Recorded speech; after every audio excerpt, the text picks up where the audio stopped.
Finals will take place on Reese's Final Four Friday at the stadium.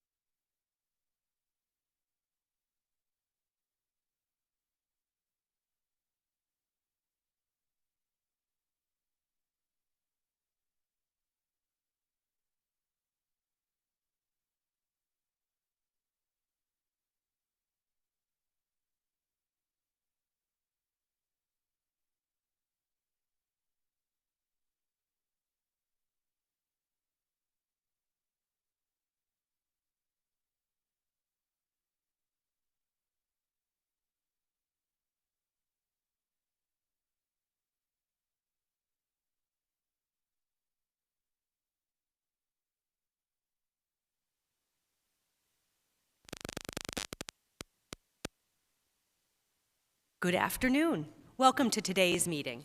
Before starting the formal meeting, we will first convene the meeting of the Verdun Community Facilities District Board of Governors. I would now like to call to order the February 21st, 2024 Verdun Community Facilities District Board of Directors meeting. Will the clerk call the roll? Board Member Ansari. Here. Board Member Guardado. Here. Board Member Hodge-Washington. Here. Board Member O'Brien. Here. Board Member Pastor. Here. Board Member Robinson. Here. Board Member Waring. Vice Chair Stark. Here. Chairwoman Gallego. Here. Is there a motion for the appointment of board workers? Yes, I move to approve item 3 for the appointment of board workers for the February 28, 2024 Verdun CFD election. Second. Roll call. Ansari. Yes. Guardado. Yes. Hodge-Washington. Yes. O'Brien. Yes. Pastor. Yes. Robinson. Yes. Waring. Stark. Yes. Gallego. Yes. Passes 9-0. The meeting is now adjourned. I'll now turn to Fire Captain Troy Holtorf for today's invocation.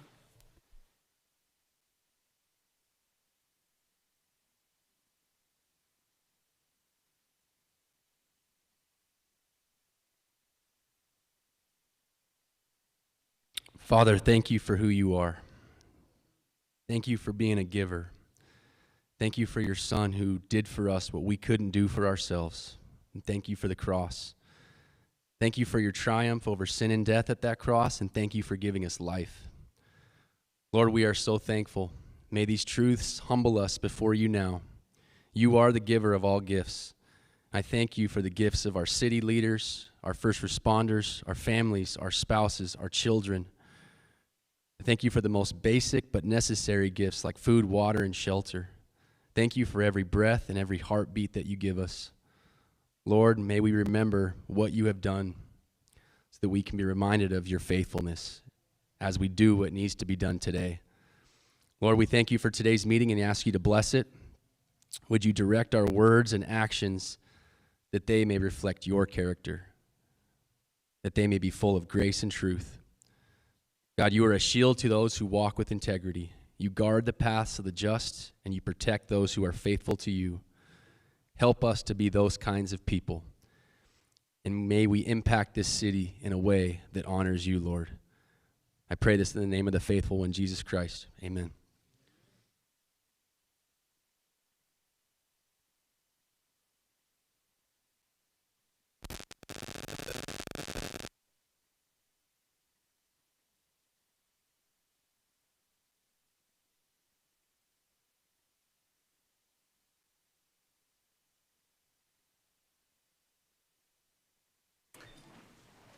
Thank you, Captain Holtorf, and thank you to Councilwoman Pastor for leading us in the pledge.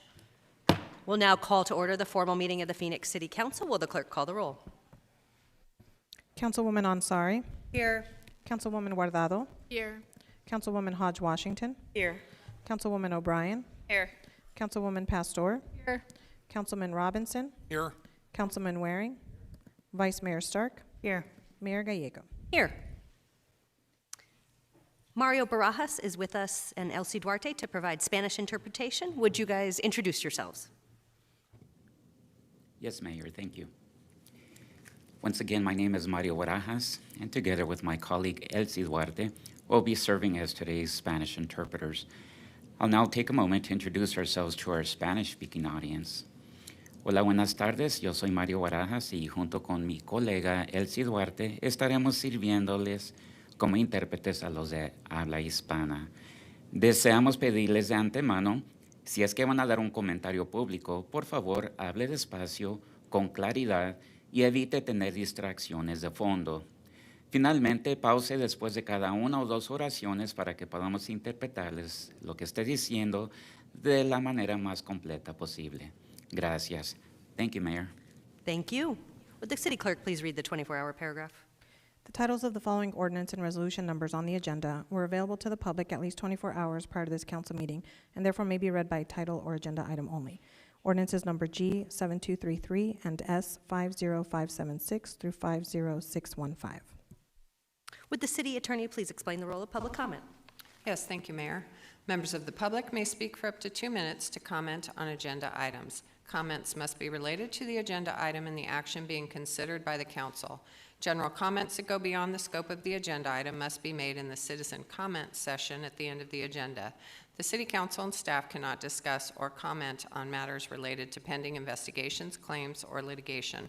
Additionally, any member of the public who appears before council in their capacity as a lobbyist must, as required by Phoenix City Code, disclose this fact before addressing council. The City Code requires speakers to present their comments in a respectful and courteous manner.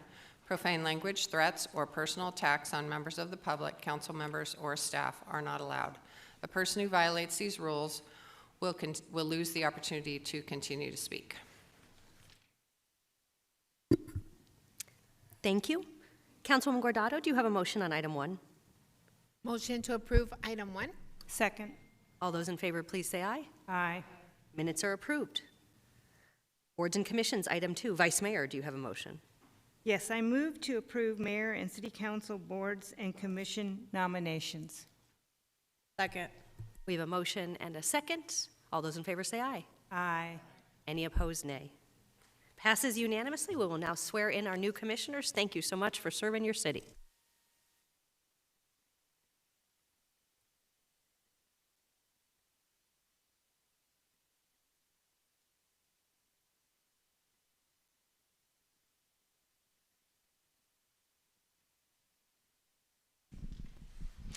Please raise your right hand. I state your name. Do solemnly swear that I will support the Constitution of the United States and the Constitution and laws of the state of Arizona,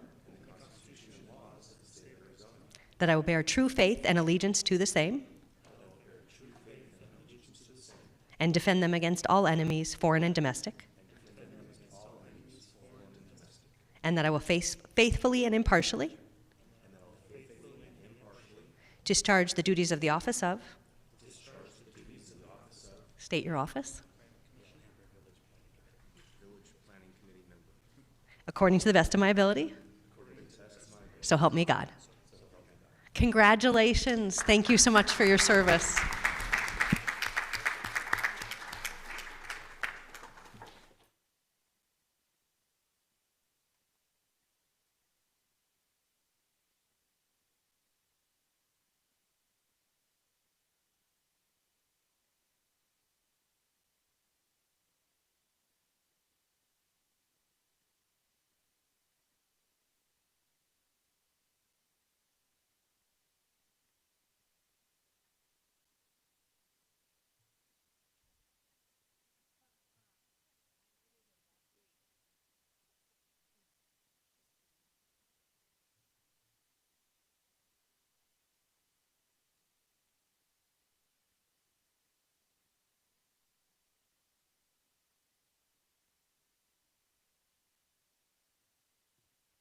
Thank you so much to our commissioners.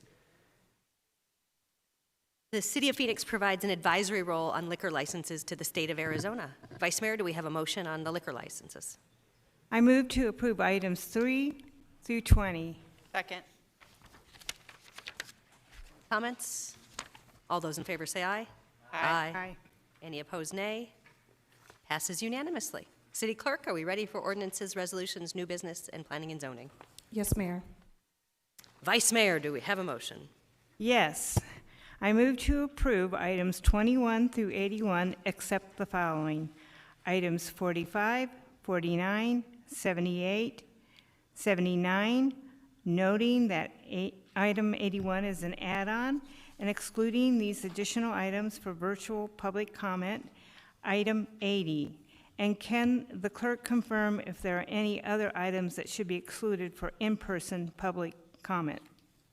Yes, Mayor, Vice Mayor, also excluding items 28, 30, 58, 63, and 64. That's items 28, 30, 58, 63, and 64. Second. We have a motion and a second. Any comments? Roll call.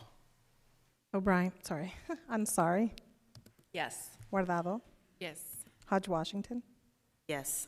O'Brien, Yes. Pastor, Robinson, Yes. Waring, Stark, Yes. Gallego. Yes. Passes 8-0. We next go to item 28, which is American Rescue Plan Act February 2024 reallocation. Vice Mayor. I move to approve item 28. Second. A motion and a second. This is an important allocation focused on additional support services for those experiencing homelessness in our community. We have 2 public comments. We'll begin with Leslie, followed by Jeff.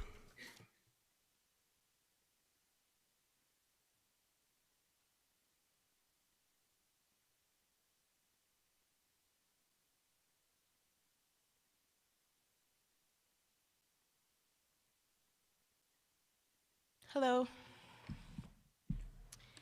Okay. There are many projects listed in this description of agenda items that are already multi-millions of dollars in budget shortfall and need more funding. What are you going to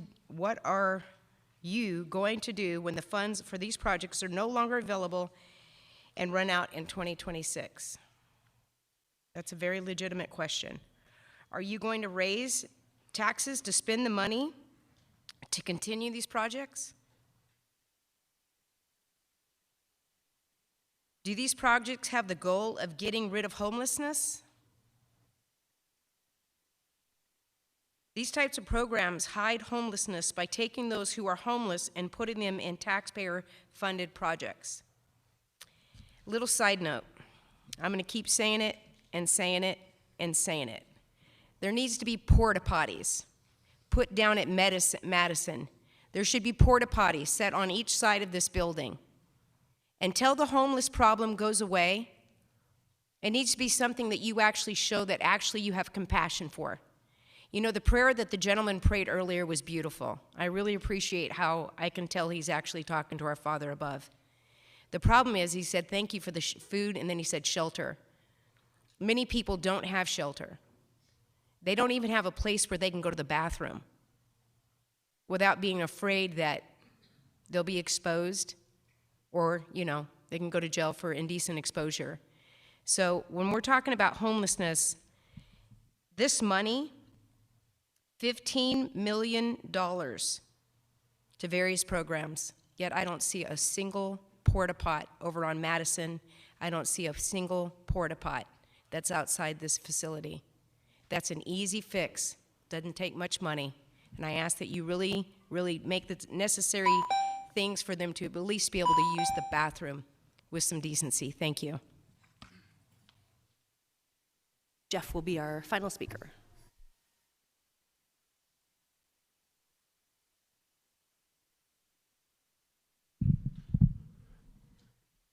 Mayor, Council, Happy New Year. I'm sorry I haven't been here lately. I've been super busy and out of town sometimes. But there's $15 million of the reallocation that is supposed to go towards some sort of COVID-19 healthcare funding.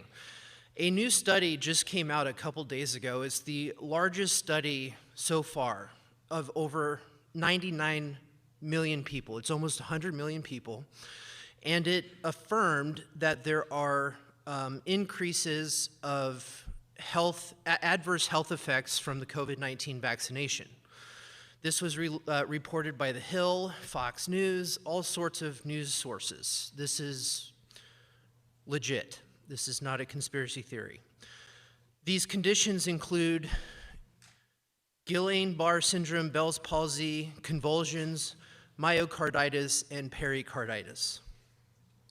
The study was conducted by the CDC and the Department of Health and Human Services. Several of the authors who even produced this study actually admitted that they potentially have conflicts of interest. So they're admitting these problems, and then they also say that they've been funded by biopharmaceutical companies such as Gilead, AbbVie, Pfizer, and GlaxoSmithKline. So I would ask that an amendment is made to this to preclude our tax dollars from funding COVID-19 vaccinations.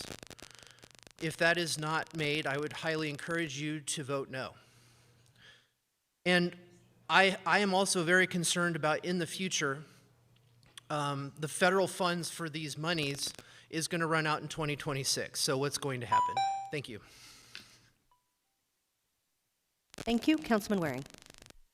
Thank you, Mayor. Leslie did ask a question, one that I was going to ask myself. So, and Jeff and Lori, maybe you can discuss a little bit. We've talked about this, I think, in my office, but I don't know if we've talked about it here, like what to do in the future. This is obviously an expanding problem. We've talked about it here, subcommittees, and so forth. It's not sustainable. I think everybody agrees on that. So what to do? Mayor, members of the council, Councilman Waring, that's a fair and valid question. You and I have talked about that. I think I've talked about it with pretty much each and every one of you. As you know, our resources are tight. I talked about that in September, and we'll be talking about it again with you next week.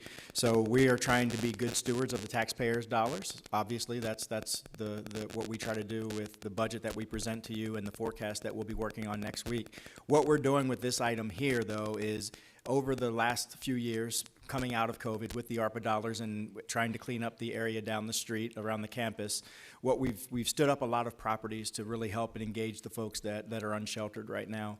And rather than trying to move those things or transition those things into the general fund, what we're doing is using this funds to give us a glide path so we still have more time to make those decisions. And so we're trying to use these reallocated dollars to get us through, at least through June of 25, which is what most of this reallocation does. We'll do another reallocation over the summer, and hopefully we pick up a couple more months. We will be talking to you next week about what our budget looks like for the next 3 fiscal years. But the reality is, obviously, at some point, something's got to give. You know, you and I have talked about that. We don't have all the money in the world, and we did lose about $130 million to the state through residential rental tax as well as the urban revenue sharing or income tax, and our expenses are going up. And so when you're trying to balance a budget, unlike the federal government, we can't run a deficit. We have to have a balanced budget every year. So we will have to make tough decisions. And that's going to be a lot of conversations with you and the other council members and with our community as we move forward in our budget processes the next couple of years. Thank you, Mayor. Jeff, it's sort of been an intractable problem. I would suggest one thing is that we can't let 7,000 people dictate the budget, the multi-billion-dollar budget for 1.6 million. So if something's got to give and something's got to change, 7,000 should start having to adjust more to us and our desires than the other way around. It's gotten way out of hand. As I've said at other meetings and public safety, citizens won't stand for it. For those who say, oh, the big crime is trespassing or something, that's small potatoes. It's not small potatoes if somebody's going to the bathroom in your yard right outside your kid's window. And that happens to people all the time in the city. I get the calls. Businesses too. So at some point, I don't know what these court cases that are heading towards the Supreme Court or in the Supreme Court now, who knows what they'll say, but I do think we're going to have to adjust our policies because we're not going to keep pumping money into this unless we're never going to build another park and we're never going to hire another police officer and we're never going to expand build another fire station. And none of that is realistic, and it is impossible to explain to the vast majority of voters who aren't going to want to hear it at some point. So I would suggest we have to reevaluate what we're doing.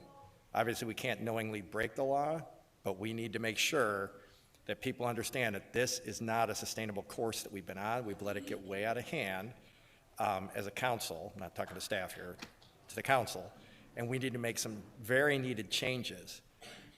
I would say to our staff too, if you're sending people out in the field to work with the homeless, take some job applications. We have tons of openings.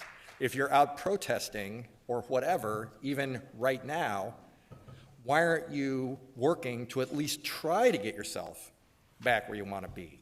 And I've read one time in the paper too many, or heard from our officers when I have personally made calls about people sleeping at shopping centers or what have you, where the person's like, oh, no, I'm good, and they just move along. You're not good. You know how I know? Because you're sleeping at the Paradise Valley Mall at 6 o'clock on a Sunday morning. That's how I know. So that's not an acceptable answer, or one that we should accept as a society. If you need help, we'll provide help, but the budgets for this are just way out of whack. Leslie's right, we can't keep doing it. So, and I know you know that too. So we've gotten to the point where we're gonna have to make some decisions, and I don't think the decision could be we're just gonna throw more money at this and nothing else. It's gonna have to be something needs to change, and I don't think all the rest of us have to change our behavior to be quite so accommodating. Thank you. Councilwoman Pastor. Yes, thank you. I would like to thank staff to really putting a conscious effort as to where the remaining ARPA dollars need to go and where our needs are, and be able to at least continue to serve in this purpose because there's a need. And it's okay to disagree on how we approach this, but the bottom line is people need a safe environment, people need to be safe, people need to have shelter, be fed, water, all the needs that we need. And one of the items, I don't think people purposely say, I want to be homeless, I want to be on the street, I want to have a drug problem, I have a substance abuse. I don't think people intentionally say, this is the behavior I want to have. However, the way our society is we have to shift a little bit, because our society is, if you do the right thing, things will happen to you in great space. Well, there are some people that have done the right thing, but also fallen off. And so, as government, and as a rich country, where we shouldn't have homelessness, and where we should have all the amenities for those that are in need, if we have the ability at least to assist and help currently, then I think it's a responsibility of us to do it. Finally, we will be at a point where there will be a difficult discussion. And there will be a difficult discussion because we will not have the money that we have today. And it's not just the city's discussion. It's a statewide discussion. It's also a discussion nationally on what we do. So I want to commend you for at least trying to solve a bigger problem beyond us. And what I would like to ask is that we really, as a council, or force the council to really come up with a plan on how we can sustain elements that we see are working for the future, and what we're going to have to give up. So those are my comments. Appreciate what you have done. Thank you. Thank you. Roll call. Councilwoman Hunt Washington. Thank you, Mayor. I too wanted to tell staff I think they did a great job in allocating the resources and the top priorities. I think each district would agree, if it's not your number one issue, it is probably your top 3 issue is the homeless population and how do we address them. I think by extending the time frame through June of 2025, you are allowing us, the City Council, and the staff to come up with a process that will work for the mass majority. It will give us a time, as Councilmember Pastor mentioned, it is not just for the city to deal with this. It would give us a time to reach out to more of our regional partners as well as the state to address this issue. We have to, it's an issue that is going to require everyone's input. I wanted to also ask Jeff if you can clarify that these funds are, for lack of a better word, use it or lose it funds, and that these funds are earmarked for specific purposes. So it's, if you can address that a little bit for me. Mayor, members of council, Councilwoman Hodge Washington, you sound like you worked in BNR for a little time, use it or lose it. No, the reality is, yes, these are federal funds that were given to us as part of our allocation through the American Rescue Plan Act Fund. And so we have until December of 26 to have all of these funds fully expended. And there's actually other key critical time points in that plan. We have to have them all allocated and obligated by the end of this fiscal year. Our plan has been largely aggressive, just like we did with the coronavirus relief fund. We actually closed that grant out a year ahead. Our goal is to close this grant out a year ahead of 26 as well. And so we've been working with all of our departments, and we have been working very diligently at your direction to do these 6-month reallocations to ensure that we don't lose the money and have to turn it back over to the feds. But yes, long answer, they are use it or lose it funds. And thank you. I also wanted you to respond, or a question I had were based on the speaker's comments. I don't want speakers to think we're not listening. But is any of the funds, well, one, I presume that all of the city-funded shelters or sites have restrooms available for the unsheltered population to use, correct? They do. Okay. And even for those that choose to use that choose not to enter into our actual facilities, the safe outdoor space does have appropriate sanitation, running water, showers. So I just want that to be stated because there are options for those individuals. And we have made available options, and some people have chosen not to avail themselves of those options. So, and also, you're nodding, so I take that as a yes to my question. I kind of answered my own question. And then my last one for you is there any funding that is going towards the implementation or the administration of vaccines as part of this reallocation? There are not. Thank you so much. Councilwoman Guardado. Thank you, Mayor. As well, just want to thank staff, Lori, Jeff. I know we're going to start having some really difficult conversations. I definitely encourage everyone to come to the meeting next week if everyone wants to hear about what is happening with our budget. I think it is a regional conversation that needs to be had. We need to figure out how we reach out to all of our partners. Just like my colleagues have said, it's I think we've been able to create some wonderful departments throughout the city with the COVID dollars, the ARPA dollars that we were able to get. I think we've dealt with a lot of difficult situations. I know, we were in a meeting yesterday with Rachel and with her team, and just explaining to our neighbors on all the progress that we have been able to make. I think people we're happy to be able to see that presentation of all the folks that we have been able to help, that it's not just about going out there and offering people a job. It takes a lot of work to be able to get to that point. So we are very happy to see all of the progress that we have made, and to all of our partners that have taken these very difficult jobs when it comes to homelessness. I just want to thank everyone that's out in the public today that continues to do this hard work, because we know that it's very difficult. But as a city, we are going to need the support of all of our constituents, everyone throughout the city, to help us figure out how is it that we are going to maneuver through these challenging times that are coming towards us when it comes talking about our budget in a year and a half. And again, I want to thank staff for all of their hard work, and we just let it continue to work together. Thank you. Councilwoman Ansari. Thank you, Mayor. I want to echo the sentiments of several of my colleagues that the allocations proposed, I think, are excellent. There's no question that housing and homelessness continues to be the biggest issue facing our city. I know in the past week there have been several pieces of media coverage and news stories about concerns around funding and lack of state support for funding for some of our most important shelters, especially in the downtown Phoenix area. So I'm glad that Phoenix is stepping up to continue to support these shelters. We definitely don't want to go backwards in all of the progress that we've made with what was formerly known as the zone and across the city. I also want to keep pressing on the need of regionalization.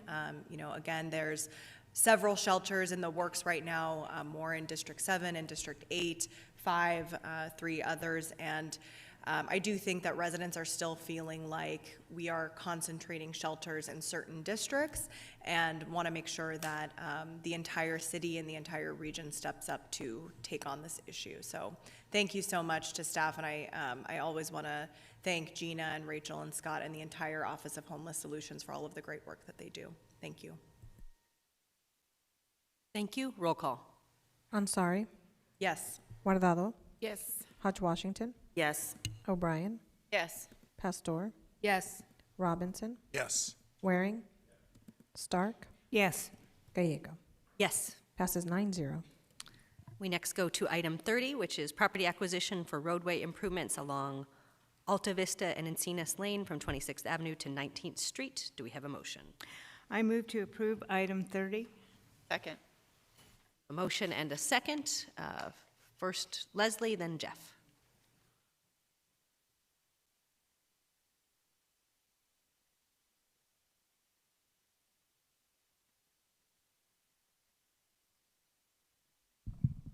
Well, I'm already feeling better about this since Mr. Waring let us know that there are no road diets involved in this. So that shifts everything that I came up here for. In all fairness, the gentleman by the name of Jeff, very nice gentleman, when he said that the question was asked about the bathrooms, if there's a porta pot. If you drive, I just filmed down there last week. And if you could focus on the street project for this item, you may say anything you want in the public comment at the end. Okay. There's no porta pots over there, and it's not outside this building. Thank you. Thank you. Jeff, did you still wish to speak on this one? Yes.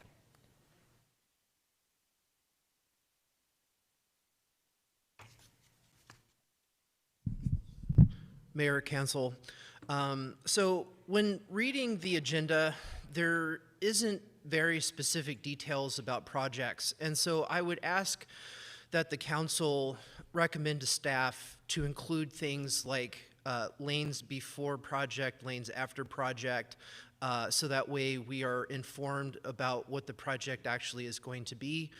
It was very broad-based on the location, but it didn't give any specifics on what the project was for or what the allocation of the funds would be used for other than the acquisition, even though it's tied to a project.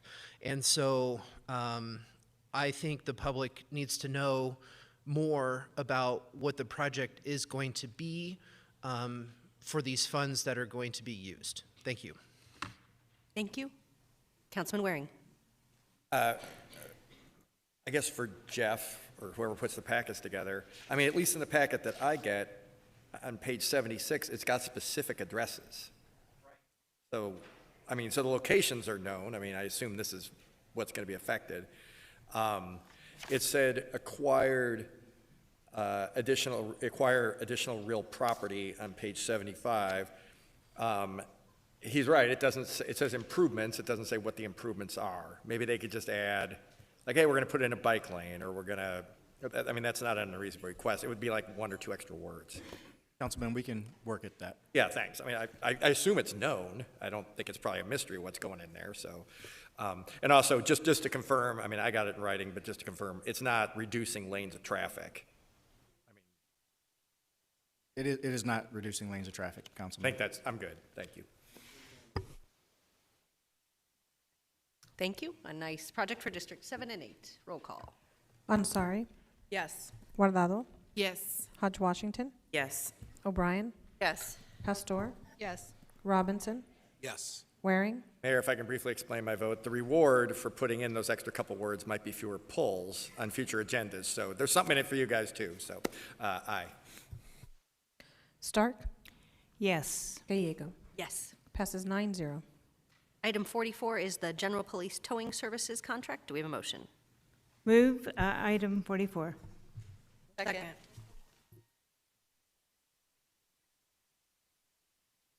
We have a motion and a second. Michael Pearson.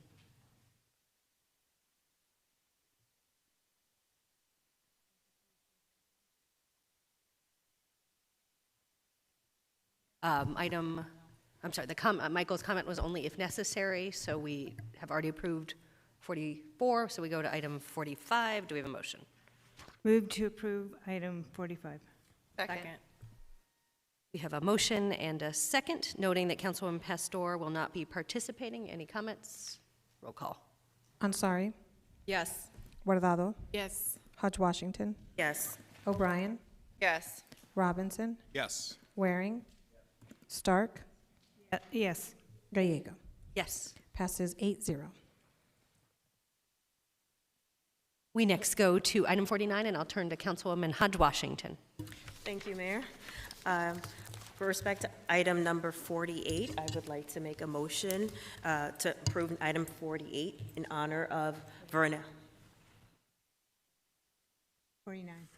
Oh, I said 49, I'm sorry, my apologies. Item 49, in honor of Vernell Myers Coleman. This year marks 34 years since her passing, but the impact of her legacy continues to live on throughout our city in numerous ways, including the Juneteenth celebration, the Matthew Henson neighborhood, Phoenix Urban League, Phoenix Human Resource Commission, the St. Mary's Food Bank, First Institutional Baptist Church, and the 7th Avenue Clinic. She has been recognized for her contribution, including the Phoenix Woman of the Year, the Willie L. Robinson Memorial Human Relations Award, the Kachina Award, Women of Distinction, Spirit of Arizona, and she was inducted into the Arizona Women's Hall of Fame. And we in the city have honored her with the Vernell Coleman Recreational Center renaming, and I'm honored to move for the passage of the street right outside of Matthew Henson, where she spent her life as a longtime advocate in her honor. We have a motion and a second. Thank you, Councilwoman. We are so excited to be joined today by the daughter of the woman we are recognizing today, who is also a 23-year veteran of the city of Phoenix. So thank you for your decades of service, as well as Mike Krakowski, who is like family to the Coleman family. So if we could recognize Ms. Coleman Miller for a few words. I just want to say I'm so honored today, and I'm so thankful to you, Mayor Gallegos, and the City Council for this honor. This is indeed precious, because she was precious, and I am just overwhelmed. I really appreciate it. And this is my adopted brother, whom my mother adopted years ago, and she loved him dearly, and he was right there with her all the time, even when I wasn't there. So this is Mike. I would just like to say to everyone that we were all honored to be part of the contributions of this amazing woman in so many different ways. She came right from her heart, and the power was felt by us. And I think I particularly welcome this because this gives us an opportunity to share with young people and other people in the community the story of this woman. She started the first food bank in the world. When we have youth ambassadors from around the world, they're amazed that this started in the projects here in Phoenix. So many things that came out of her. Yeah, thank you. And that's a big deal. And just so many things that she led the way on. She was way ahead of the rest of the country on Juneteenth, by the way, which people just caught on to that. And so many things. We were blessed to run her errands and respond to her calls for action. And I just hope we can share with young people in our community that sometimes when you come from your heart for the right reason, it's worthwhile. Thank you so much. I'm so thankful that she's honored during the month of Black History also. She made many contributions to the city and her community. Thank you.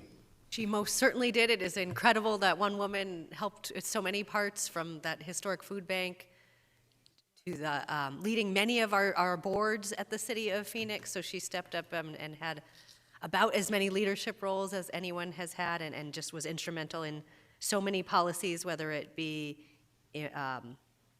fighting crime or trying to improve living conditions.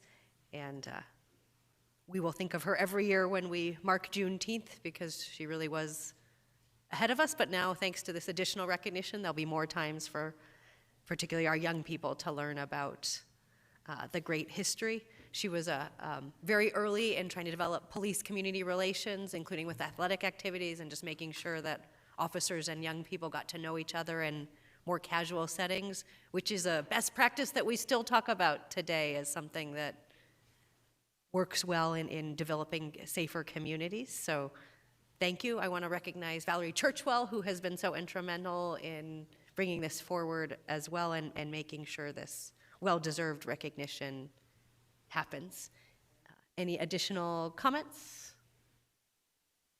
Well, it will be very exciting to put up those street signs and have a chance to continue to celebrate the huge number of institutions that your mom was a part of. Roll call. Ansari, Yes. Guardado, Yes. Hodge Washington, Yes. O'Brien, Yes. Pastor, Yes, yes. Robinson, Yes. Waring, Stark, Yes. Gallego. Yes. Passes 9-0.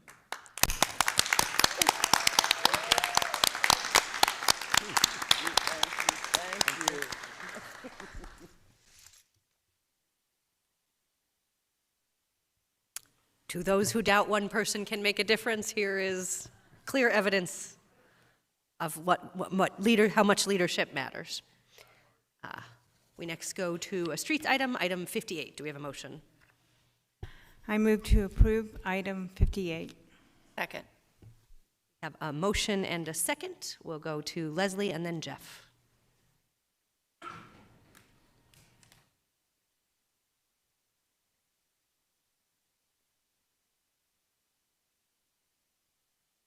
That was so encouraging. That woman is awesome.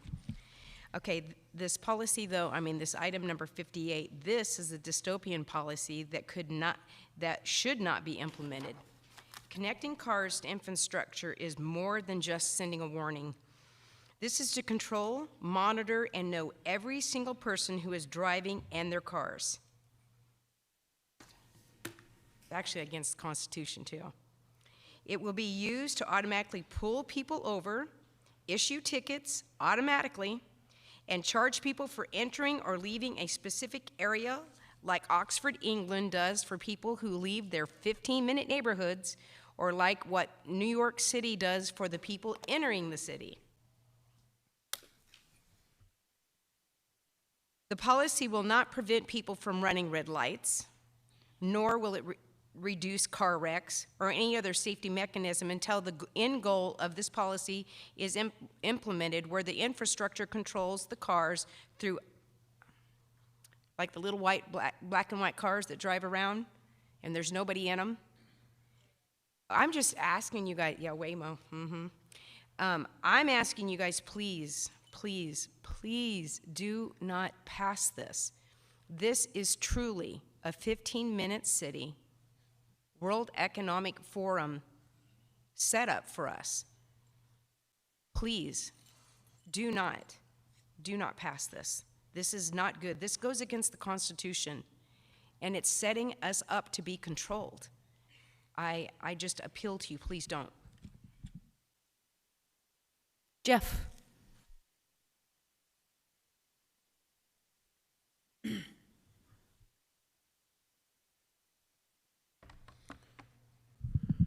Mayor, Council, to give a little bit more background and detail, the Infrastructure, Jobs, and something else Act that was passed in 2021 and signed into law requires kill switches to be implemented on all vehicles by 2026, starting in 2026. Representative Thomas Massey had an amendment that died, and so it's still federal law that all vehicles are going to have a kill switch. California, and by the way, that kill switch is to pull people over if they have 3 traffic violations. And so, like, if you swerve into a lane, don't come to complete stop on a right-hand turn, etc., etc., you will automatically be pulled over because you have 3 traffic violations. This is federal law. The state of California just introduced a bill in January. At the end of January, it was introduced by Senator Scott Weiner from San Francisco, and what this would do is require certain vehicles starting in 2027 to be equipped with an intelligent speed limiter as specified that would limit the speed of the vehicle to 10 miles per hour over the speed limit.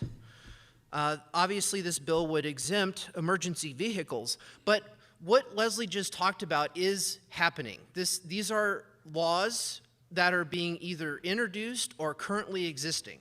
And so if you accept this grant and move forward with connecting our vehicles to the infrastructure, we will lose our ability to have freedom to move.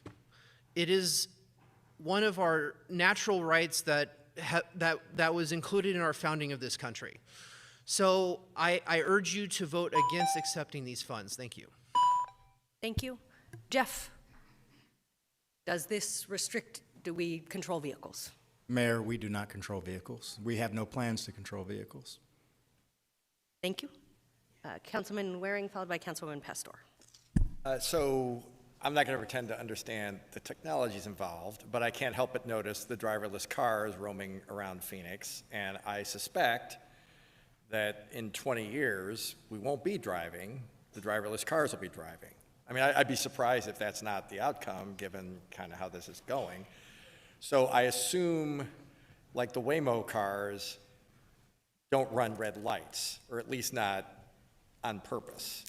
I'm kind of assuming there won't be traffic violations in 20 years because we won't actually be driving. It'll be a computer doing it for you. Do we have any intelligence on that? Councilman Waring, I'm probably not the right person to answer that question about projecting that far into the future on technology of vehicles. What I will tell you is that our intent and purpose with this grant is really to save lives and to not have bad fatalities in our intersections and across the city, and to just track that data so that we can make smart decisions as we plan our city moving forward. It does look like there's a preponderance of electric vehicles and self-automated vehicles out there, so it will likely grow. I can't say definitively whether or not we won't be driving in 20 years. I can't answer that question. I wasn't trying to have some fun at your expense, but you're old like me, if you'll forgive me for saying it. It's so like the Jetsons. Within a couple of years anyway. But realistically, I assume this is a precursor. I mean, when you have GPS in your car now, I have an old car, so I don't, but when you have GPS in your car, that's hooked up to something, right? I mean, that's how, already. We have GPS. It's not like that's not already happening. Yeah, Councilman, we have GPS in everything. I mean, from your watch to your phones, it's everywhere. So that's the case. The pulling over and stuff, that's a different thing that, frankly, I hadn't really considered. We will not be doing that. I can tell you definitively that is not part of this grant. That is not part of our plan nor our operations. I mean, we don't even have red light cameras. We do not. At present, we did, and we got rid of them. Correct. 5 years ago, on a bipartisan vote, too. It wasn't just kooky conservatives like me. It was correct. Everybody, not everybody, but the majority of the council got rid of them 5+ years ago. So I guess the goal here is to get everything wired for the future that's unknowable, as you and I just fleshed out, but also, like the data about intersections and stuff, we're already collecting that, just less efficiently. Is there anything we'd be collecting here that we're not already collecting? We had this discussion about pollution on a different item a few weeks ago. Well, we've been trying to cut down on pollution for about 50 or 60 years, so that wasn't new news. There might be different ways of doing it than there used to be. Is there anything in here that we're not already doing? Councilman, I don't know if there's anything that we're not collecting now that this will allow us to collect. I know one thing that this does is, again, it talked about being able to preempt our signals for our first responders so that we, again, reduce and lessen the number of instances where we hit somebody when we're going. Which, if I can interrupt, they do that at some intersections now. Some, but not all, right? So if I could interject, my understanding of, because people ask me this, I've asked it myself, why aren't our lights all timed out? That's because the lights, as been explained to me by street staff, are different generations of lights. A street light that was put in last year, just like your cell phone, I mean, hell, 30 years ago, you didn't even have a cell phone, so that's changed a little bit. It never occurred to me that a stoplight put in 1985 is using 1985 technology. It doesn't just automatically, like, you have to click a button and somehow it knows what to do. So at some stoplights, we already do that control, correct? Correct. So that's not new. It might be doing more of it with this or a different way, but it's the way we're doing it is the same, or the reason we're doing it is the same. While the other people ask the questions, could you ask staff, is there anything we're collecting or doing here? I'll ask that Alan and Joe to come do up. something we didn't do before? I'll ask Alan Stevenson, Deputy City Manager, and Joe to come up. Joe Brown is our Streets Transportation Director. Mayor and Councilman Waring, we will not be collecting any new data out of this. The data that we will be collecting is something that will allow us to be a little more specific with the data we are collecting. So for example, there are cameras at intersections today, but the cameras that would be installed with this would allow for example, the police to look at some of that data after the fact to reconstruct a crash that happened at the intersection.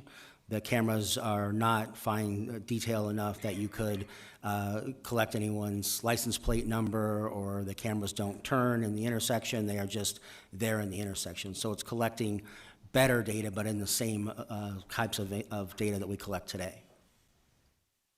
So Mayor, if I can interpret what Alan just said, it's cameras in the same spots we already have them, but they're better cameras. Color instead of black and white or whatever. The same way security cameras at stores are way better than the grainy footage you used to see. The same way this meeting is taped now in color with individual shots and so forth. Whereas if you look at the county supervisor meeting where Mary Rose Wilcox was shot in 1995, it was like a stationary camera that was in black and white. I mean, it's like a totally different thing, but I bet they still have cameras just like they had them then. It's just a better product because products improve, just like a TV improves or whatever. Is that a fair way to look at it? Mayor, Council Waring, that's correct. This is applying new technology to our intersections in order to improve the efficiency and safety of those intersections. Are we even capable of enacting laws as a city to pull cars over in something, or is that would that be a state responsibility? Mayor, Council Waring, I would defer to the law department on that question. Mayor and Council, we do not have the ability right now to pull somebody over based on that kind of technology. Right, that's not what I asked though, Mayor. I asked, would that be something we could set up? Because, I mean, let's just say stoplights, a four-way intersection, kind of works the same way really all across the country. Most people drive on the right side of the road really across the world. But in the United States, everybody drives on the right side, and then they come to a stoplight, and it's green, and they go, and it's red. I mean, we don't really get to just haphazardly say, oh, no, in our city, it's going to be blue, purple, and pink. Those are our colors. That's not the way it works. So who decides that? Because they raise a valid point, and we should give them an answer. If we don't have an answer, then we need to go find out the answer before we move forward. But we should have an answer. It shouldn't be that hard. Well, Mayor and Council, we would have to have the appropriate evidence in order to be able to do that. Just like right now, you have to have cameras that take pictures of who's driving and of the license plate. So I'm not familiar enough with the technology or exactly what it's going to capture in order to answer that question of, is that going to be able to give us the evidence that we would need in order to cite somebody I'm sorry, for a Mayor, ticket? it must be me. I'm not making myself clear. Like, if we wanted to use this technology, let's just say you could use it for that. Sounds like it's not even a good enough technology now to do that. But if we could do it, would we get to decide that? Yep, we decided that's what we want to do. Or is that a state or maybe even a federal responsibility? Mayor and council, we would have to follow a state statute that would allow us to make that citation. So, Mayor, that wouldn't even be a decision we get to make, to use it the way it was suggested here. And people And still it have, sounds like the technology isn't even good enough now to do that. people still have due process rights. Councilman Robinson. Thank you, Mayor. You know, I believe maybe Alan Stevenson had answered a portion of the question I was going to ask. I think it's more for clarification than anything else. And I was hoping Chief Sullivan, I think he had to leave. But the information that is being gathered, if someone can answer this question for me, it could be either Lori, Jeff, or someone from the police department. The information that is going to be gathered will allow the police to be more effective in understanding where driving may be erratic, you know, unlawful, however you want to look at it. It'll point to problem areas. Is this accurate? Councilman, that is my understanding, and that is what I believe this technology will do. And I just want to be clear, it is not capturing individual specific Correct. information down to a user, and we're not sharing that information with the police department with this technology either. And I thought that I know that was the case. I just wanted to make that point and a follow-up, and this is with my years of experience as a police officer. When the police department is aware of a location where there is that type of driving, those types of behaviors that could be the causation of accidents, taking lives, what have you, it allows them to then deploy their resources to those locations and deal with them person to person, however you want to look at it, in a more effective manner, which will then in turn change the behavior and hopefully ultimately save people's lives. Is that a fair assessment of what the data would be used for? I've read it. I'm pretty sure it is. I'm answering my own question, but I just wanted to ask. Councilman Robinson, you are correct.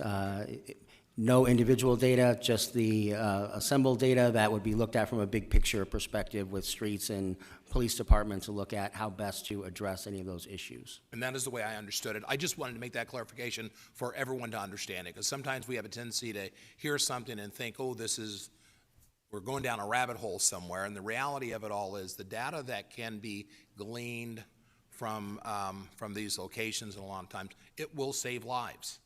I mean, that's the bottom line. It will save lives, and that's what we have to understand. I think we need to keep our eye on the big picture.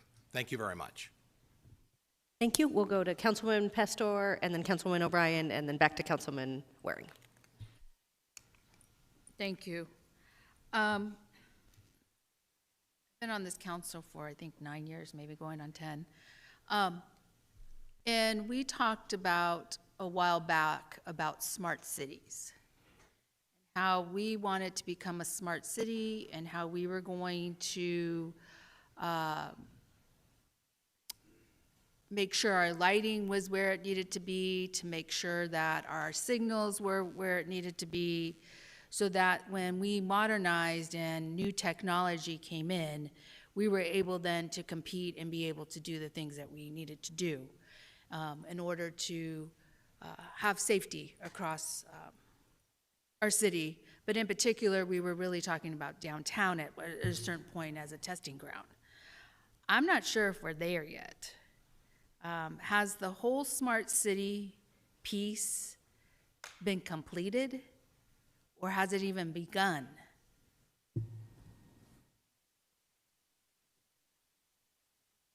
Mayor, Councilwoman Pastor, as it relates to this particular item with the pilot program that we looked at, if we were awarded this grant, it would be looking at that leading edge technology and how that could be effective in our intersections to improve efficiency and safety. And then from that standpoint, after we would gather that data, then we would look at how do we deploy that in what appropriate manner throughout the larger city context. And so as part of this effort, it is in that same vein to look at how do we be smarter with technology to be more efficient with our roads and safe with them. And that is something that has been implemented over time, for example, with the street light or traffic light example that was given by Councilman Waring from traffic lights in, there were 1985 and the technology wasn't there. The technology that is available and Streets has been investing in new traffic lights is helping us achieve a smarter city in that impact, but it's incremental over time. Okay, I guess I want an answer. It's a yes or no. So the question you asked is about whether or not we have implemented Smart Right. City. And what I would say is that that is an ongoing process. It's not one that we have finished. We've started it in many different fronts, like Alan talked about, streets being one. IT, there's other areas that we've implemented smart technology. So it's a process, and we are not 100% at the finish line. Okay, and the reason why I'm asking that is because if I read this correctly, 300 signalized intersections with cities identify high injury network while also focusing on underserved communities.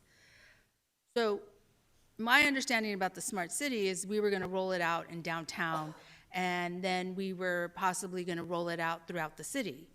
I believe 300 signalized intersections are not in downtown. And if you're going to focus on underserved communities, I don't think our technology or our lights, or maybe they are, and we get the information to have it, to be able to implement this piece of technology. But it is what it is. So I'm hoping that the areas of the 300 signalized intersections that we think are valid then get modernized so that then we can use this grant and the technology where they need to be used. Because one of the things about the cameras was they were placed in areas intentionally, areas to catch those in the underserved communities. And when we started to dig and really push for the data, and we said these cameras need to go into the areas that the data is showing high red light running, then that's when we shifted, and then that's when the red light cameras went away. So I want to understand if this grant, if there's cameras, I want to understand what we'll be doing. And how you're going to use this technology with archaic streetlights. Mayor, members of the council, I want to let Alan answer your particular question, but what I want to also reassure everyone is that there is no punitive aspect to the implementation of this grant. This is not to pull people over, write people tickets, anything of that nature. This is really to help us better assess the traffic flows and the behavior at particular intersections, so that we can intervene in better ways by analyzing that data. Alan.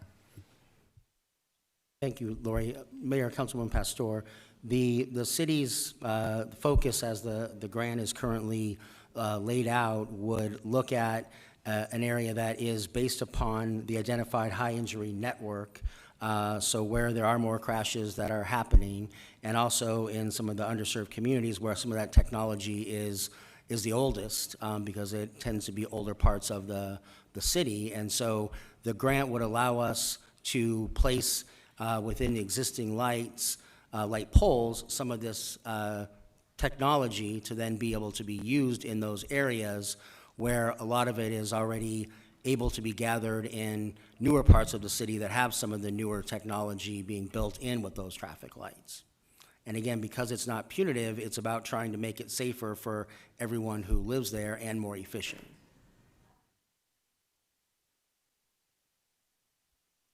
Thank you. And I think it's important to recognize MAG has looked at the 100 most dangerous intersections, and the majority are in Phoenix, in Maricopa County, and our residents keep asking us to do more.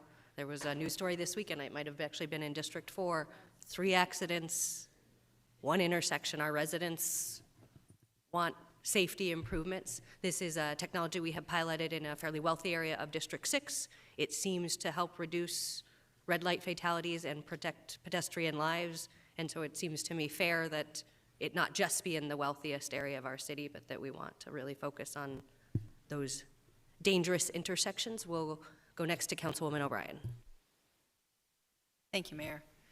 I want to go back to a question or a comment that Councilman Waring made about he drives a vehicle that is older with no technology. And so if you don't have technology in a vehicle you drive, it cannot be tracked through this system?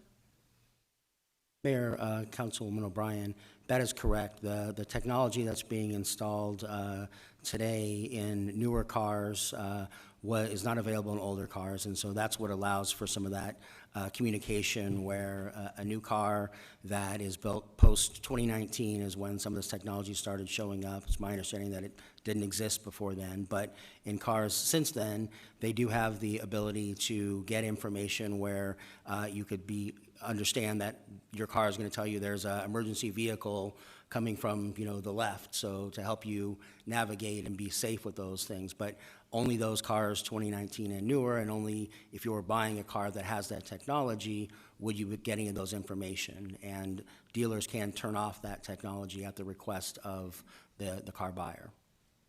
Okay, so one, you'd have to have the technology. Two, this is not punitive. Three, it's not specific enough to catch a specific license plate.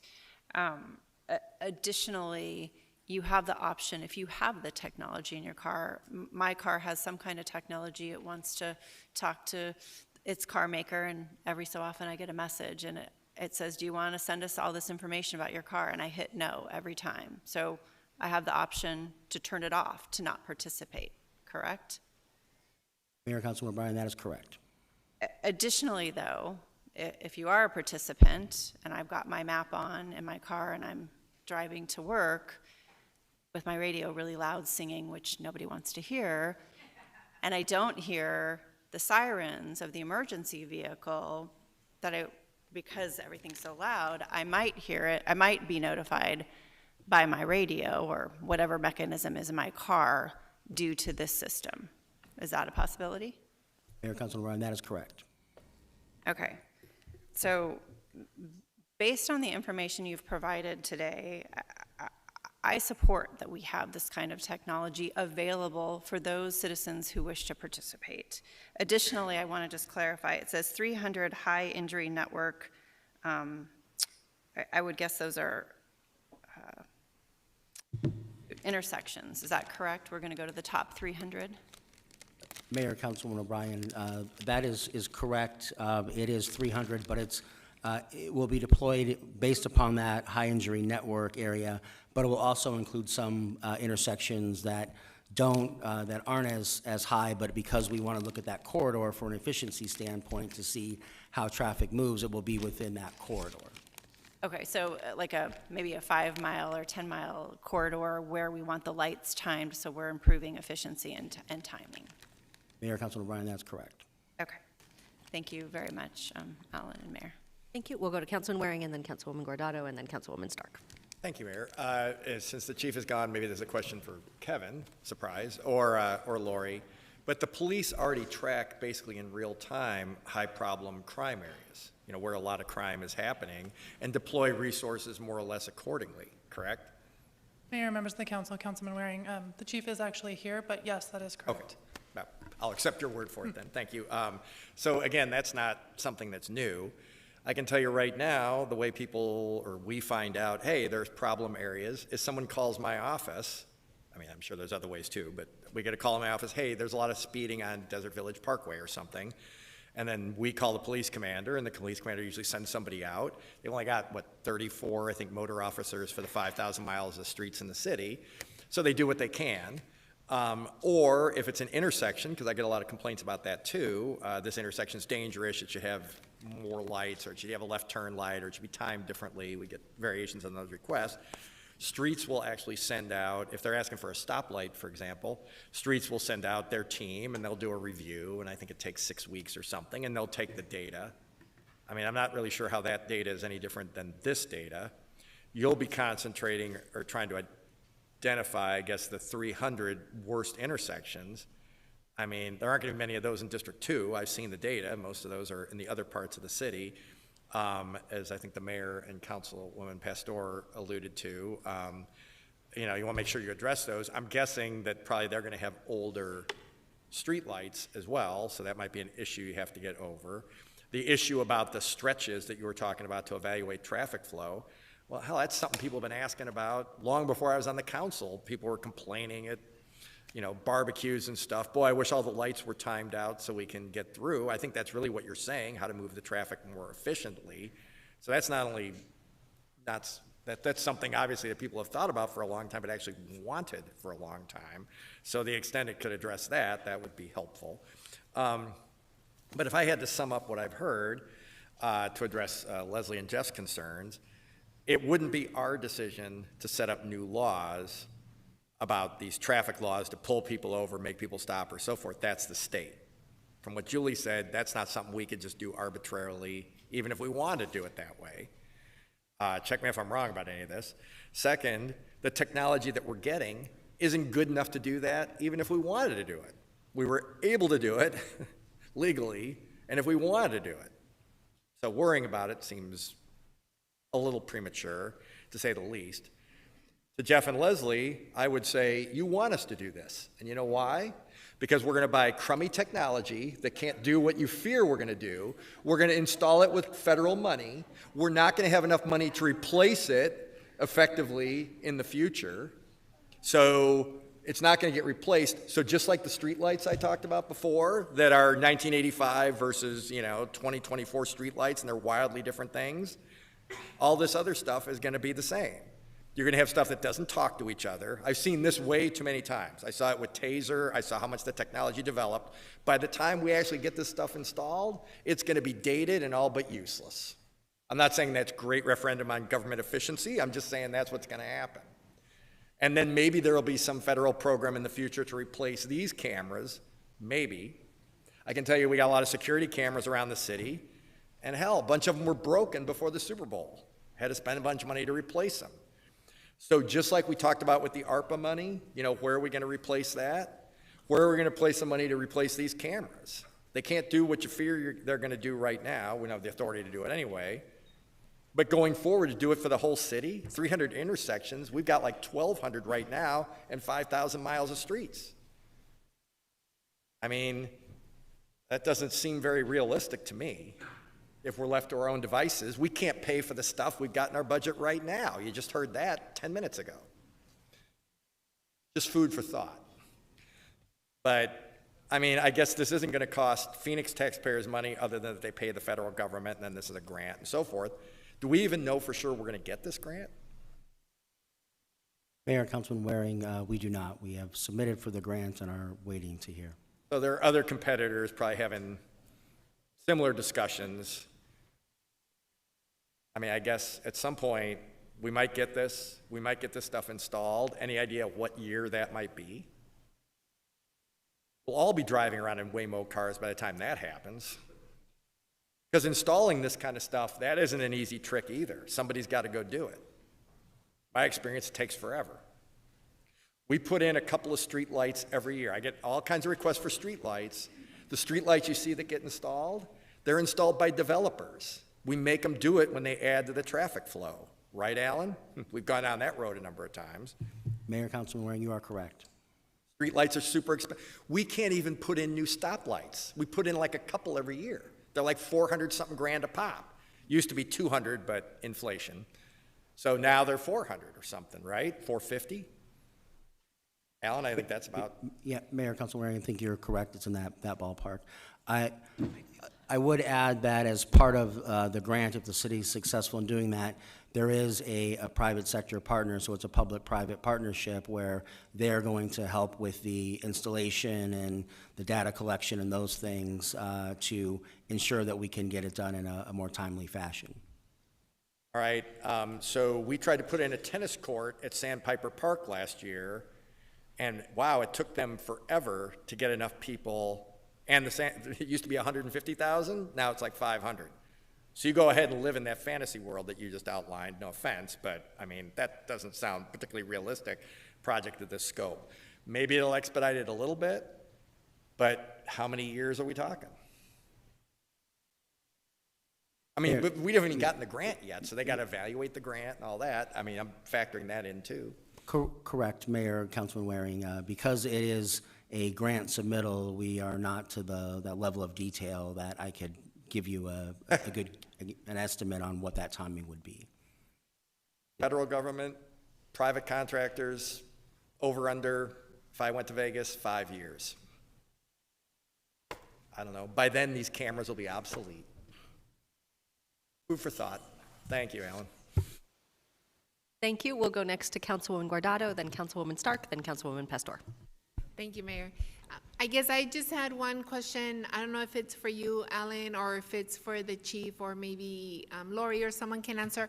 How will this technology support our plan on 27th Avenue and 19th Avenue? How will that be helpful to that? So, Mayor, members of the council, Councilwoman Guardado, Alan tells me that 27th Avenue is one of the areas that will be addressed if we are fortunate enough to receive the grant. And so this will assist us by improving traffic patterns along that corridor. And how does this grant also help us? I mean, there's a lot of us on the dais that continue to talk about that we don't have enough police officers, and we don't. We've talked about how the 27th Avenue plan helps alleviate a lot of the challenges and the issues that we have with our police department on being able to hire and being able to fill those gaps. How does that help with the gaps that we have within the police department? Mayor, Councilwoman, that's a great question. And what this does is it actually allows us to focus our officers on the most dangerous places if needed. If that's needed, it may not be, depending on the intervention that's required based on the analysis, but it does allow us to have a better idea of where to focus attention, both by the streets department and the police department, in order to make the street safer. Thank you, Lori. I think it's incredibly important that we continue to think outside of the box in terms of how is it that we continue to support the police department, how is it that we continue to support our constituents. We had a meeting last night with all of the neighborhood leaders in our district, and we talked about the RTOC that's going to be opening up soon and how everyone is very happy about that. And we have a lot of other neighbors that are saying, when can we do this in my neighborhood? So I think this is very helpful. If everything that you guys are saying is true when it comes to ticketing and a lot of the issues that we were having with the red light cameras, I think this can be a great program. And now I guess we just have to cross our fingers that we actually get this grant. So I will be supporting this item today. I think it's something that we need. I think it's something that we need to move forward with, and there's always room for improvement, but I think for now, we just need to continue to think about technology and different ways where we can continue to keep our residents safe. Thank you. Thank you. Councilwoman Stark, followed by Councilwoman Pastor. Thank you. And I don't want to belabor this issue, but I really do think this is about collecting data to help us understand what's happening on our streets. We don't have enough police officers to record what's going on our streets, so I think this is a useful tool for us, and I support it. And I will tell you, it will, I hope, bring to us suggestions on how we make our streets safer. Because I, for one, am tired of getting emails and texts from our commander liaison, who is always reporting a fatality, whether it's pedestrian or whether it's red light running. I don't really care to get those texts, but they're a reality in our city, and we need to make our streets safer. And I personally support red light cameras. I know there's a lot of people that don't like them, but I have talked to the mayor of Paradise Valley. They have them. They have speed enforcement, and since they've had them, they have had no fatalities on their streets. We have got to do something to make our streets safer. So I think this is a good tool for us to get the data we need so that we can start looking at where we need to make improvements in our city. Thank you, Mayor. Thank you. Councilwoman Pastor. Yes, I actually think that it's going to enhance the data that we already have, because it's sounding like, if you're listening, it's sounding like we don't have the capability to get the data. We have the ability to get the data. We know where the 300 intersections are. We know exactly what we need to do. I believe that this grant is only going to enhance and maybe validate what we know. And I just wanted to put that on the record because as we're speaking, it sounds like we don't have it, and we do. And so that's all this grant's gonna do. We have it, we're basically applying for this grant. We don't even have it. But once we apply and if we receive it, then you have the go-ahead to move ahead if you read the packet. So it's very important and critical that we understand what you're going to do with the grant. I think that's one of the important things. But I just wanted to put it on the record that this is only going to enhance and is going to help streets and police to understand where the patterns are, and also it'll help to modernize our street poles or lights because we need to modernize in order to go. And so I really appreciate the dialogue that we're having, but this will help. Just another tool, as Councilwoman Stark, or Vice Mayor Stark stated, it's another tool in addition to. So thank you. Thank you. Roll call. Ansari. Yes. Guardado. Yes. Hodge Washington. Yes. O'Brien. Yes. Pastor. Yes. Robinson. Yes. Waring. Stark. Yes. Gallego. Yes. Passes 9-0. Item 63 and 64 are both raise grants, so we will take them together. Do we have a motion on 63 and 64? I move to approve items 63 and 64. Second. 63 is to make safety upgrades to the Levine Area Conveyance Channel, and 64 is streets infrastructure by the Mayo Clinic. Councilman Waring. Thank you, Mayor. Do either one of these reduce lanes of traffic, or are they road diet issues?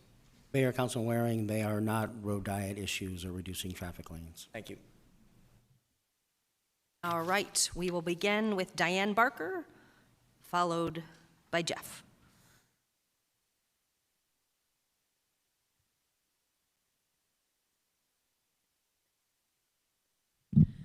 Good afternoon, Mayor, City Council. My name's Diane Barker. I'm in District 7, but I'm speaking on this item in the streets for 2 and 8 district. And I don't have enough information to know if I totally support it, so I'm just making a statement in the fact that I am glad that I'm able to speak because the city, in receiving these funds, and there's quite a bit that's going to be up by the Mayo Clinic for that 1 mile, I think $40 million, is required through Title VI program signed by past Ed Zerker, city manager, on 2019, that all the contractors, and this is what I'm after, have to follow the rules for public input, civil rights, and the whole litany of which you're aware of. And I want an update. I'd like to speak with Streets Department if Mario could give me a little bit of his time to see if in fact Ed's agreement has been brought up to date. Thank you, and this series also includes Dobbins Road, so I wanted to clarify that. Jeff, then Leslie.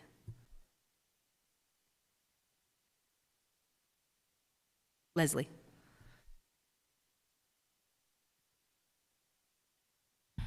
I really wanted to say I'm good. I saw that, you know, it's not supposed to be involving any road diets, and then when I heard all the comments that were made after the last one, I heard things that weren't, I mean, January 7th, 2024, 2 people were killed in Paradise Valley, ran over. Yeah, the chief. It was in the Former city chief. of Phoenix. It was the former police chief of Paradise Valley, but it was in the city of Phoenix in District 3, sadly. And I also know that that intersection, because I'm born here, the intersection that was changed in Paradise Valley, Lincoln, Tatum intersection with 44th Street was drastically changed. There's where your reduction is. It isn't by breaking the Fourth Amendment. So that's concerning to me that, and then I don't want to comment on this because I think, well, if the road diets aren't involved because you said that, well, then I can trust it, right? But at the same time, we heard that Vision Zero would not be used to reduce speed limits, but it was. So when I'm hearing them give you answers to our questions and I believe that you're sincere in asking. I don't think matter of fact, this is like night and day situation. When we're here asking questions, I actually feel like you guys are asking the questions. That's different across the street. They've got their mind made up and done. But that's why I want to say, road diets, don't do them, blah, blah, blah. And then when I hear, oh, it's not in there, but then when I hear some of the comments that were being made, about we're not going to have the technology with the very thing that was just passed, you're saying it's not going to be used that way, but absolutely it's laying down the foundation to be used that way. Even the movie The Minority Report lets us know that it's a movie. Oh, it's just a movie. Movies tell us stuff. So I would have said, I'm fine on this, but when I heard comments like that, I'm like, that wasn't accurate, so. Thank you. Roll call. Ansari. Yes. Guardado. Yes. Hodge Washington. Yes. O'Brien. Yes. Pastor. Yes. Robinson. Yes. Waring. Stark. Yes. Gallego. Yes. Passes 9-0. Item 78 is an amendment to City Code, Chapters 31 and 32. Will the clerk read the title? Item 78 is for ordinance G 7233, an ordinance amending Phoenix City Code, Chapter 31, Chapter 32, and Appendix 8.2, and establishing an effective date of April 1, 2024. Vice Mayor. I'd like to make some comments, but before that, I move to approve. Second. Motion and a second. We'll turn to Councilwoman Stark. Thank you. So about 40 or 45 years ago, the city of Scottsdale Council was sued for denying a plat, and it moved to the courts, to the high courts, and they recognize that plats are merely an administrative approval of the council, and we can't really deny plats as long as the plat meets all the requirements of the city, and some of the requirements are also federal requirements. About 2 years ago, the legislature authorized cities the ability to have staff administratively approve this. And I want to thank Councilwoman O'Brien, because I know she was down at the legislature testifying and supporting that bill. By allowing staff to process, it can speed up the recording process, which will save time. And as my career in planning, I always heard developers say, time is money. And it is. They're usually building on an interest rate. So hopefully this process improvement will be another helpful tool for addressing affordable housing issues. We still have a lot to do in our city. This is just another great tool with all the other things we've been adopting. And I know, most importantly, the city staff is now looking at the permitting process and looking at ways to improve that and expedite permitting, which I think is also an issue that will help with affordability. And so I'm very anxious to see the report when it comes forward from staff. But Mayor, I am very excited to support this. Wonderful, thank you. We'll go to Councilwoman O'Brien and then Councilwoman Guardado. Thank you so much, Mayor. Phoenix has shown time and time again that we are committed to solving the housing crisis that every Arizona is facing. We've been proactive in amending existing city code to allow for accessory dwelling units, potentially increasing the amount of housing options available to our residents. We recently reduced parking requirements along transit-oriented development zones to provide the opportunity to reduce costs to our multifamily builders and allow for more units to be constructed in these projects. Thank you, Councilwoman Ansari, for your work on that. We've been working directly with our state legislative counterparts to craft legislation that helps to increase the supply of housing options without harming cities' and towns' local control. My office even reached across the aisle to work with a member of the Democratic Party in the state legislature to craft legislation this session to attempt to increase supply for for-sale shared wall products in communities. Phoenix has and is working towards solutions. The item today is another step towards solving our housing shortage. a problem that isn't going to be solved by one state bill or one local council decision alone.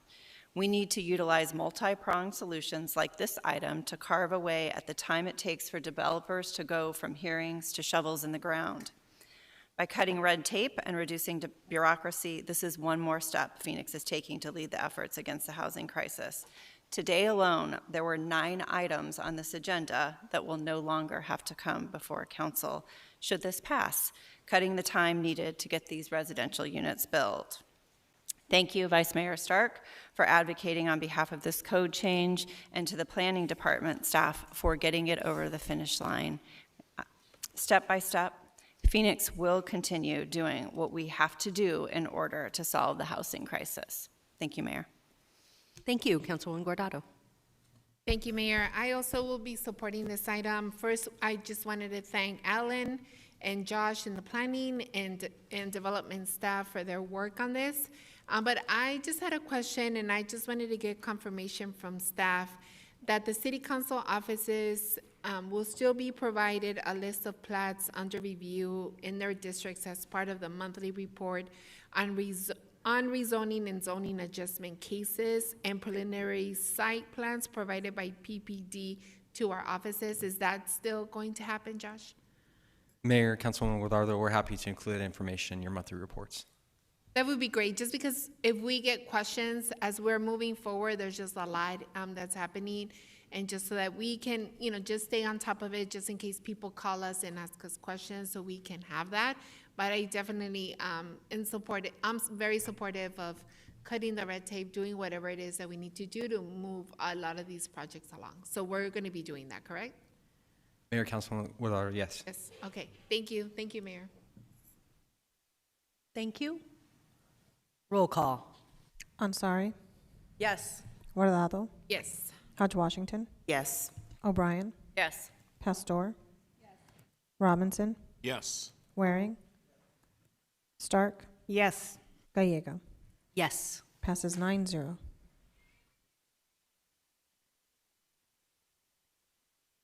We next go to item 79, which is an appeal of the HP Commission decision for a property on 7th Avenue. Josh, would you introduce the item? Thank you, Mayor, members of the council. With me this afternoon is our Historic Preservation Officer, Helena Runer. Helena Runer will give you a brief presentation, and then we're happy to answer any questions.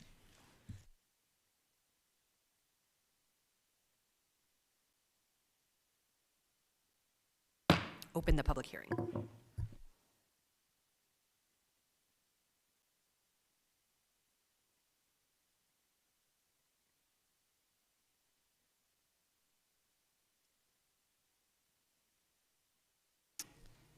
And assuming we get slides, we are expecting 2 presentations of 5 minutes each, followed by public comment.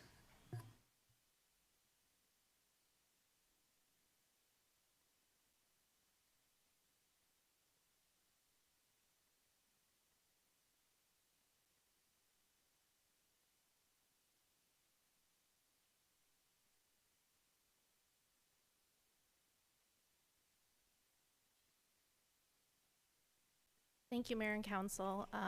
This property was determined eligible for historic designation in 1984 as part of the Historic Phoenix Commercial Property Survey. The property owner submitted demolition request in October of 2023. And the HP Commission initiated HP zoning overlay on November 20th of 2023, which triggered a review under Section 806 of the zoning ordinance, which requires evaluation of whether or not a demolition permit can be issued if the property lacks historical significance or if there is an economic hardship. The owner did not make an argument at that time that the property did not have historical significance. The basis to establish an economic hardship is that a reasonable rate of return cannot be obtained from a property that either retains its historic features or structures in the present condition, or if the features or structures are rehabilitated. Owners are provided with a checklist of items to provide to substantiate claims of economic hardship.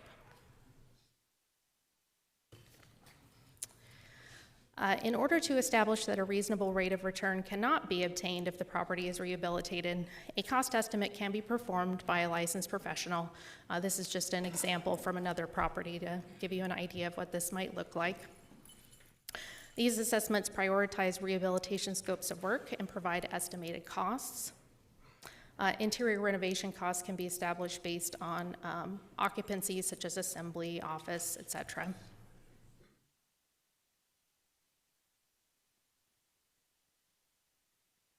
The owners provided photographs, an insurance statement, property tax estimates, and a letter from a real estate broker regarding the difficulty in selling the property with the historic structures on the site.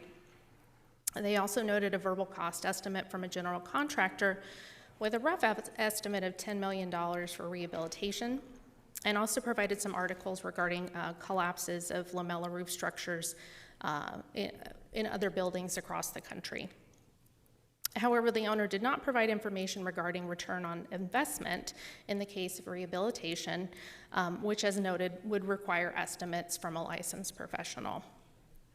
Because no information on return on investment was provided, the hearing officer denied the economic hardship application, and this was upheld by the Historic Preservation Commission. While the applicant has provided some additional research regarding the structural integrity of lamella roofs writ large, additional information has not been provided regarding potential return on investment. The applicant did email late yesterday afternoon to request a continuance for additional preparation time. So the motion options today would be to continue the item to May 1st, 2024. That would coincide with the companion rezoning case for the HP zoning overlay that will come before council on May 1st. To uphold the commission's decision and deny the certificate of economic hardship application, or to reverse the HP Commission's decision and approve a certificate of economic hardship application. Thank you so much. Any questions? I think any questions for our Historic Preservation Officer now? Questions for the applicant later? So can we go back to slide, Mayor? Or do you want my questions now or later? I think now is a good time. Can we go back? Slide, not that slide, the hearing officer there. So what I just heard is that on December 8th, they were in front of the Historic Preservation hearing officers, and there was a denial of certificate of hardship. And there was a denial due to the fact that they did not provide a return on investment, or what? Yes, Mayor and Councilwoman Pastor. At that point, there was some information provided, but not that which demonstrated sort of that economic component of a reasonable rate of return. Okay, so then that's the reason it was denied. And then it got appealed or went to the Historic Preservation's Commission. And the same thing happened. They upheld the HPO decision and denial of certificate of hardship because there was no evidence provided. Yes, Mayor and Councilwoman Pastor, there was some additional information provided in terms of the real estate professional providing a letter, in regard to the difficulty of selling the property and that sort of general estimate of a $10 million, rehabilitation cost. But in terms of providing that more substantive analysis from licensed professionals, that information was not provided. Right, we needed licensed professionals to provide that information in order to get the certificate of hardship. Now, you stated right now that it was very difficult to sell that property, or you made a statement that was the statement, that it would be very difficult to sell the property, or it's very difficult to sell the property currently. The property owners did provide a letter from their real estate agents, which was included in the packet, but demonstrating that they've been working to sell it, and that the challenge has been for them that people are not interested in the property with the historic buildings there. Okay. I've been following this case, and you can probably correct me if I'm wrong, or my understanding is that there was a buyer, and they were willing to preserve they were willing to preserve the building where they needed to preserve the building, and that buyer was denied. Or you can bring up whoever you need to bring up. Mayor, Councilwoman Pastor, I do know that and the property owners, I'm sure, can speak better to this. There was initially a buyer interested in working with the property, but that did not go through. But I'm not familiar with all of the reasons why. Okay, I'll ask. Thank you. Councilwoman Hodge-Washington. Thank you, Mayor.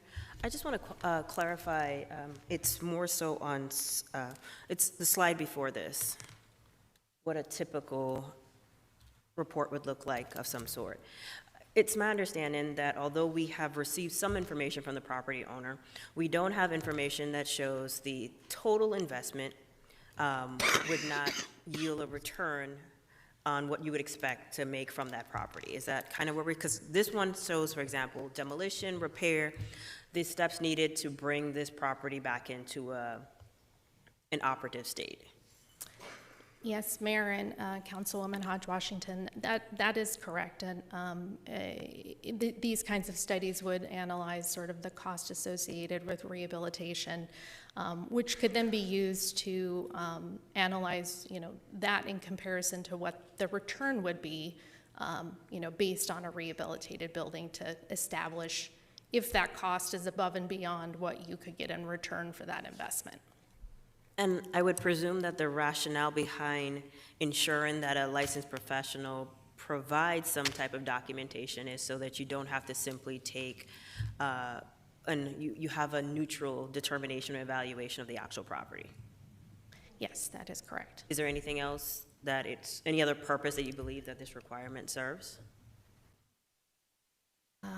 Councilwoman Hodge-Washington, I think, it is, as you mentioned, helpful to have a third-party assessment by a professional who understands. I mean, what we want to see is an accurate assessment, right? We want to get a real understanding of what the actual cost is to rehabilitate, and in some cases that can demonstrate that it's above and beyond what someone could get in return. But it is helpful to have a third party that is experienced and can provide that real financial cost estimate. Thank you so much.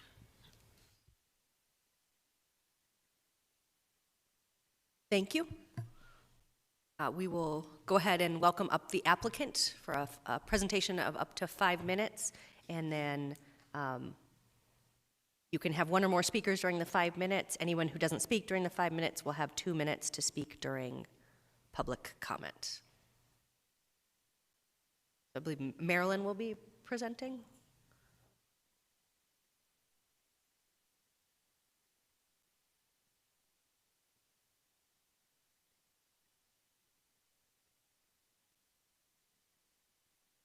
And so the people who are watching online cannot hear unless you're in the microphone, but to summarize. We provided 2 licensed professionals, and we also provided our brokers professional knowledge, and they all assessed it would be in excess of $10 million.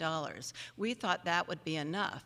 And then when we were turned down, we re-adjourned and we spoke to attorneys, and they suggested we did a continuance, which I guess you aren't going to grant because we don't do this every day. We're not developers, and we don't come to city council every day to, cases like this when basically we haven't been given a chance to get the materials we need. This is a huge building. It's in excess of 50,000 square feet of buildings. It's on 2.5 acres. You give out the same questionnaire is that you'd give to somebody in the Willow District in a 1,500 square foot house on a 10,000 square foot lot, if that. And you expect us to get an itemized on 100-year-old buildings. It just is not applicable to our project. Now, you're trying to save, and there's been a great focus on these lamella ceilings. I have provided article after article that these ceilings collapse, and they've collapsed all over the country. And I hear where there's such need for mental health, for extra housing for the people, and yet they want to spend money on something like this. They offered the developer 8 years of abatement, tax abatement. And then they were going to, the city of Phoenix was going to lease back the project for $1 a year. Now, they did no investigation on these roofs before they offered him this much money. And this is a fact, and they don't want to let you know, they don't want the public to know how much money they're going to spend on a project like this, when this should be bladed. Across the street from us is an American Legion that the city of Phoenix owns. They want theirs bladed. That's a 100-year-old building. Now, why don't they keep that one where they have more history involved with our veterans, but why they want to keep an industrial laundry, I have no idea. The roof is dilapidated. I have supplied the Can we see those pictures of the roof? Helena, please? Because I think this would explain. This is a holistic roof. It's 10,000 square feet. There's nothing holding it up. It's just tension. There are no columns, no posts. It's all held up. It's 100 years old. They quit making these ceilings in 1940, and I gave them a 220-page report on this. 1940, they discontinued these because they had fallen down and collapsed. They collapsed like dominoes because each member has to be holistically attached, and if you have broken or weakened members, this will cause the ceiling to collapse. They've been empty for 5 years. These buildings have been empty for almost 5 years, and no one has wanted to buy them. This is a criminal, it seems to me, just criminal not to just take the buildings down, get some housing for the people. How about affordable housing, and quit spending the citizens' money in such a reckless way? We've given them reports, countless reports. We've talked to countless engineers. No one understands this ceiling because they are not built, and they don't understand the technology that's involved. They came out of Germany, and they then had a few more in, I think, Wisconsin. They have more in Wisconsin because of the immigration from the Germans to Wisconsin and Minnesota. But we don't have that many of them, it's true, because they fall down. They will not take a wind any more than 120 miles an hour. They've collapsed. We have microbursts that come up to 150 mile-an-hour winds quite commonly. It's all over the internet. And if we got a microburst that set down around there, it would be blown off. It's like a dome. The wind catches it, and then basically those members collapse like dominoes.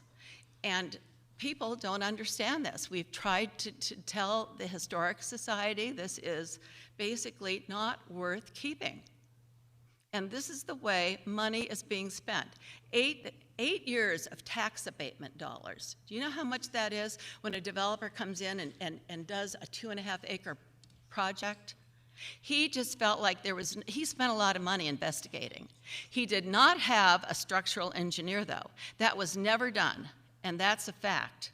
And so what if the city would have given him 8 years of tax abatement money, and then how embarrassing would it have been if he couldn't even use these structures? And, you know, you get the point. I didn't come prepared because we asked for a continuance. They're wasting money. They're wasting the citizens' money on.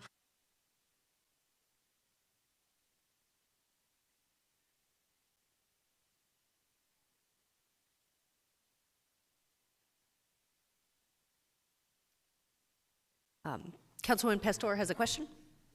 Yeah, I would like to ask Chris Mackey, our Economic Development Director, to come up And one of the questions is, because I know that this has been a property that we have been following for quite some time, or years, and I would like to know,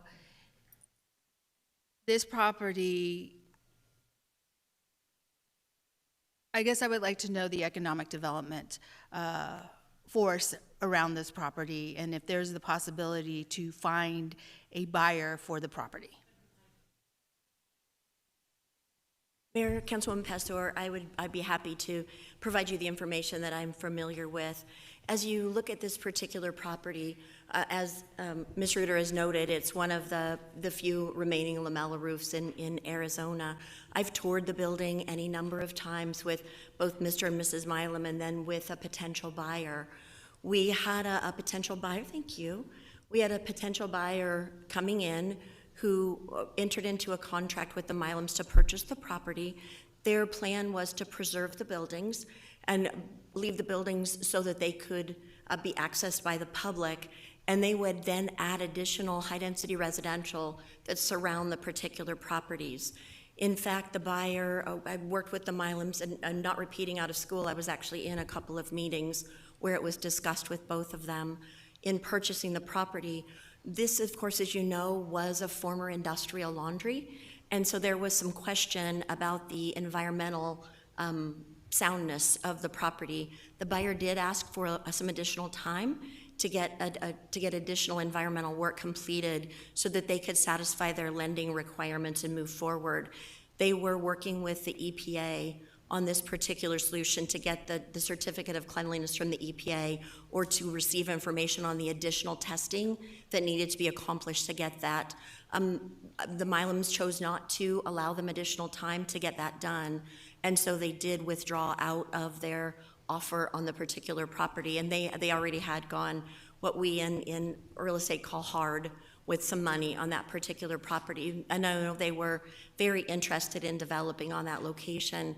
Since they have withdrawn from their offer, we have had several potential buyers that have come forward, one of which toured the building now on 3 different occasions in the past 6 or 7 weeks, that is interested in acquiring the property to allow it to be redeveloped, but preserving the buildings.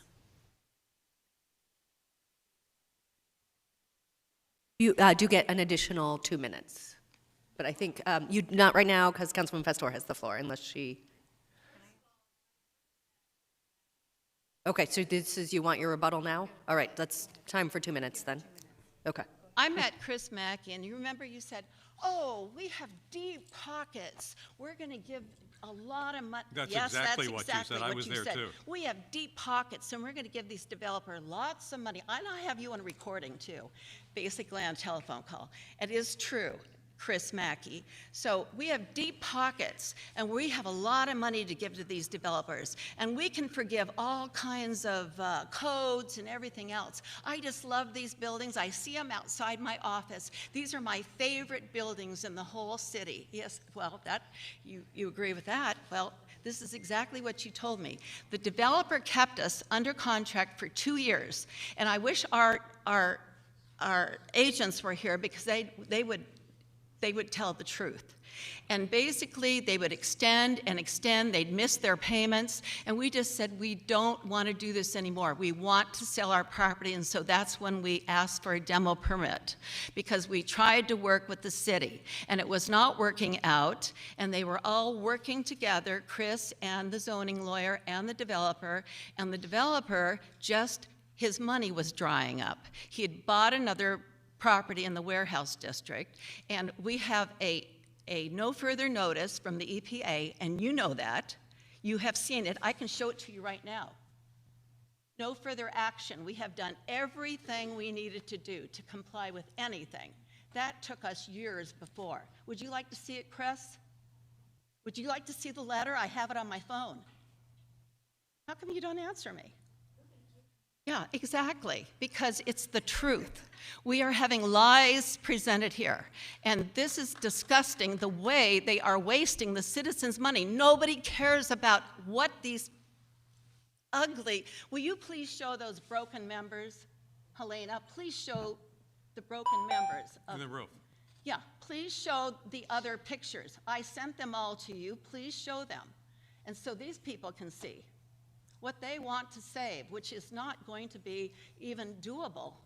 We've had structural engineers in the buildings. It's not going to be done. I There's will no recognize path Councilwoman forward. Stark. You need. Thank you, ma'am. Excuse me, thank you.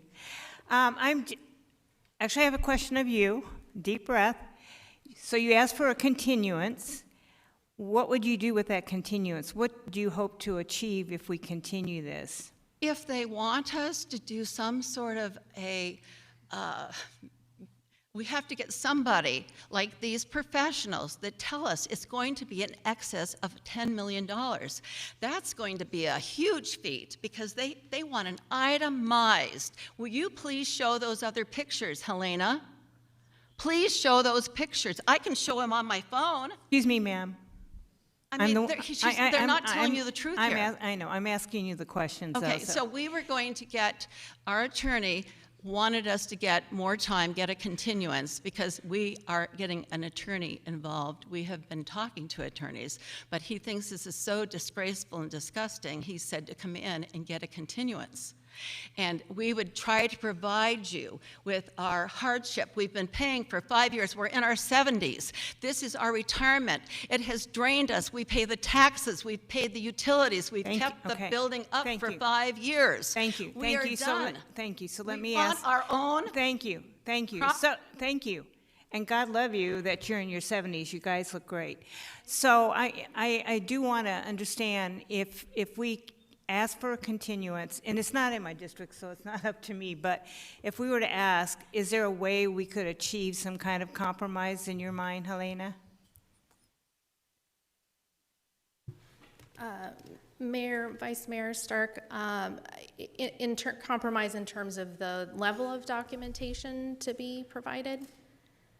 Yes. I think we would need sort of a minimum of a structural analysis. It might not be that they have to do estimates for complete interior refurbishment, but I think if we could get an idea of like the structural and the exterior rehabilitation costs, that would be minimum. And just so you know, the photographs that Ms. Milam is mentioning are in your packet as part of the appendices. We're seeing that. Thank you. So if we did grant a continuance and you would be willing to work, and then maybe Chris, you could help. I know we don't have deep pockets. Boy, I wish we did, but we don't. But having said that, if there's some ideas, I think I'm talking to them. If there's a way maybe you can find to help, that would be great. But again, this isn't District 7, so I don't want to step on your toes, but it sounds like maybe we could get a compromise if we bought a little bit more time. I don't know. That's my opinion. Thank you. Thank you. We do have a few additional speakers. Is it okay to take those, or? Okay. So we have Diane Barker, followed by Julia Taggart.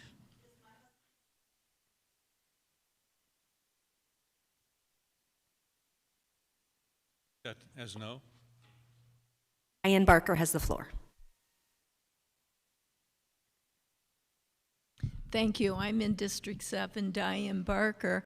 I'm familiar with the property, and I came here to City Council because I was at the Roosevelt Action Association. I'm a member last night, and they let us know that this was going to be on the agenda. There wasn't too much discussion. They did say that there seemed to be some opposition. I stand here after listening to the owner, and I'm an independent citizen. I've never met the owners before. I have no monetary interest in this property, but I believe what they're saying. The thing about it, I've talked to people that have preserved property, old property, And they have let me know sometimes people just need to let go by the time you go through all the regulations and this and that. It's not worth it. And Councilwoman Pastor, I hear you talking about bringing up technology to the progressive, to the modern and everything. Some of these old buildings that need to be torn down stand in that way of that whole idea. I happen to live in a building in the neighborhood that they tore down, I understand, an old warehouse, and it serves great purposes. They made it the highest environmental certification.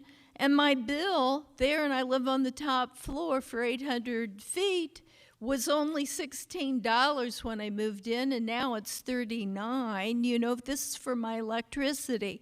We need to look forward to sustainability in this property here. You should be more concerned about the blight and the environmental problem that could be from contamination. This was laundry. We need to start thinking about sustainability and people.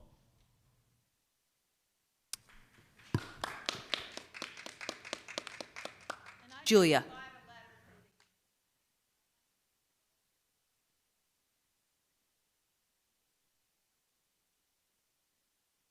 Oh, can I speak or? Okay. Hi again. You guys know me because I always bring up historic properties and things like that, Mystery Castle and whatnot.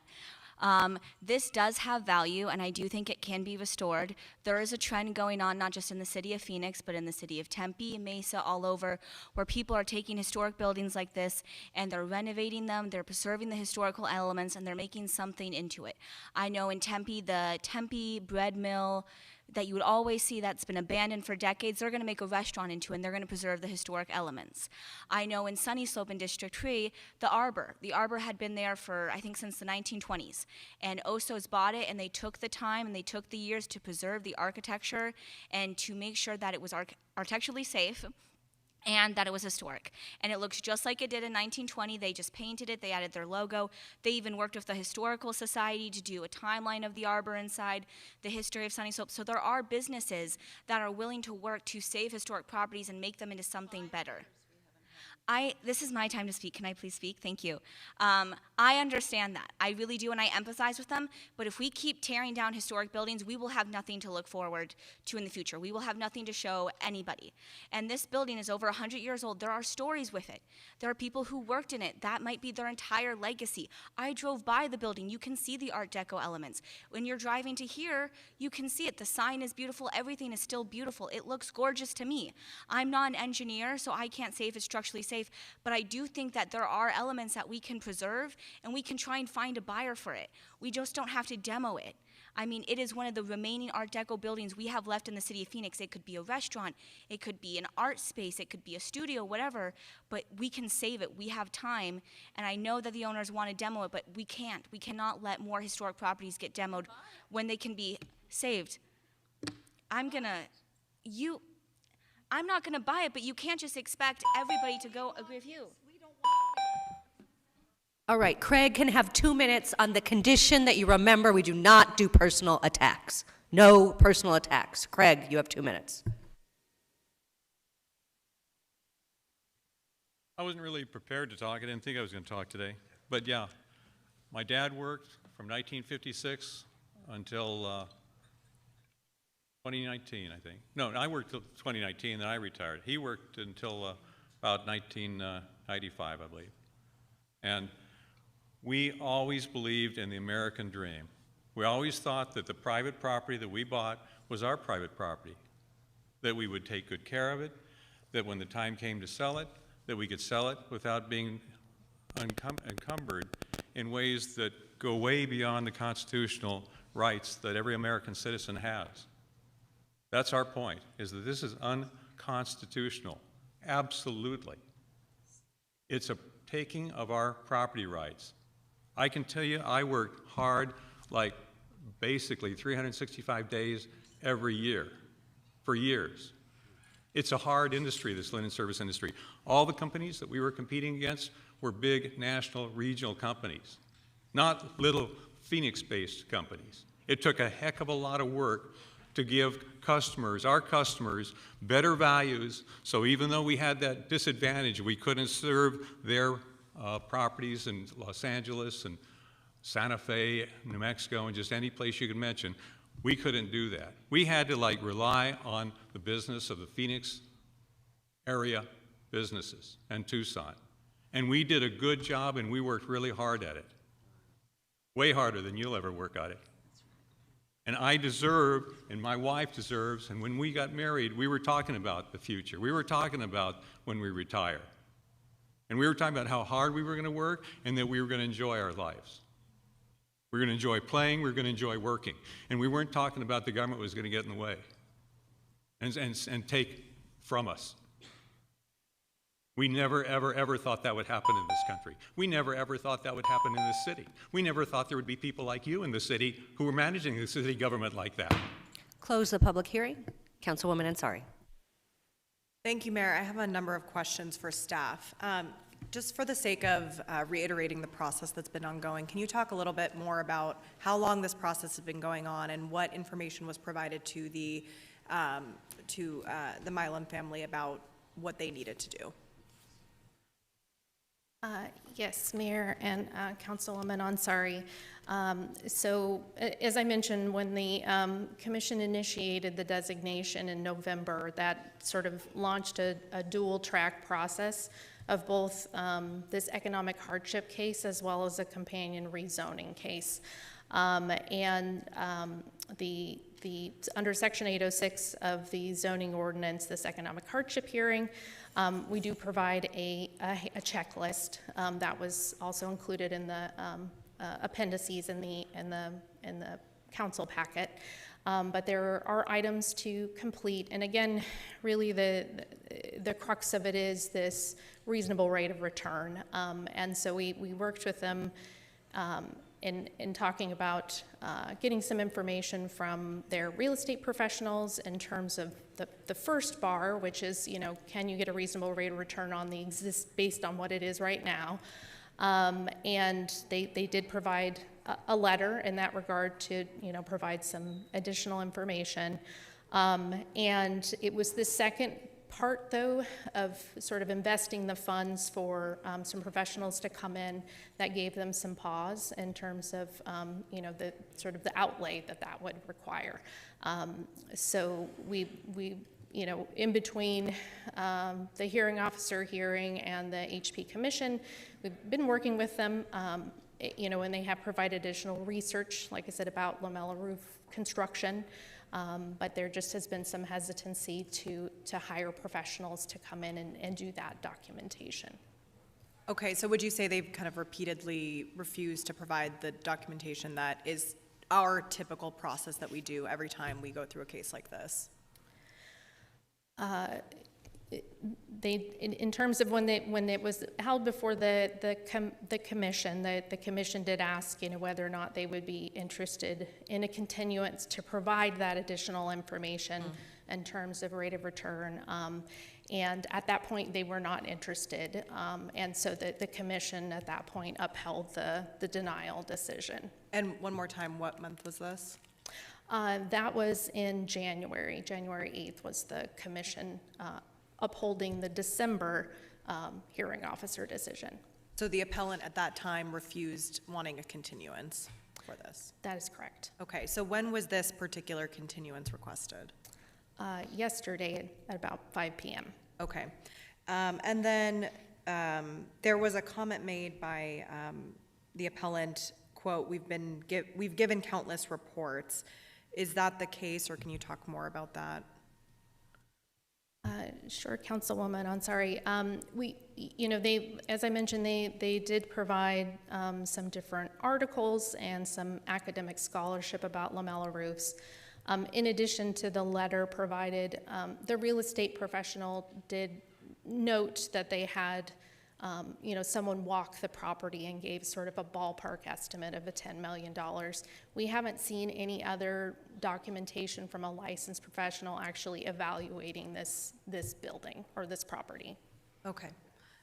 Mayor, I'm ready for a motion unless there are other questions. We will take the motion, but Councilman Waring does have a question, but I think it's time for a motion. A question or more of a statement. I say let them bulldoze it and be done with it. We've spent more on this issue. We had some important issues today or other days. I don't know what we're doing here. It kind of sounds like we're making a couple 70-somethings miserable. I don't know why we're doing that. Over a roof or something? For an old, what is it, dry cleaner? I mean, commercial laundry, sorry.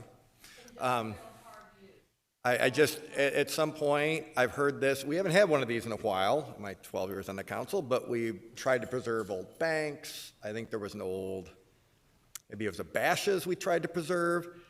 These ain't Mount Vernon. I mean, have we lost our collective minds? Nobody's going to come visit this. No school kids are going to take a tour of it. Nobody who goes in it, if it becomes a restaurant, is going to look up and go, oh, what a pretty roof. Not going to happen. So it's great that a few people feel strongly about this. Of course, it's easy for them. It's not their $9.3 million that's being tied up.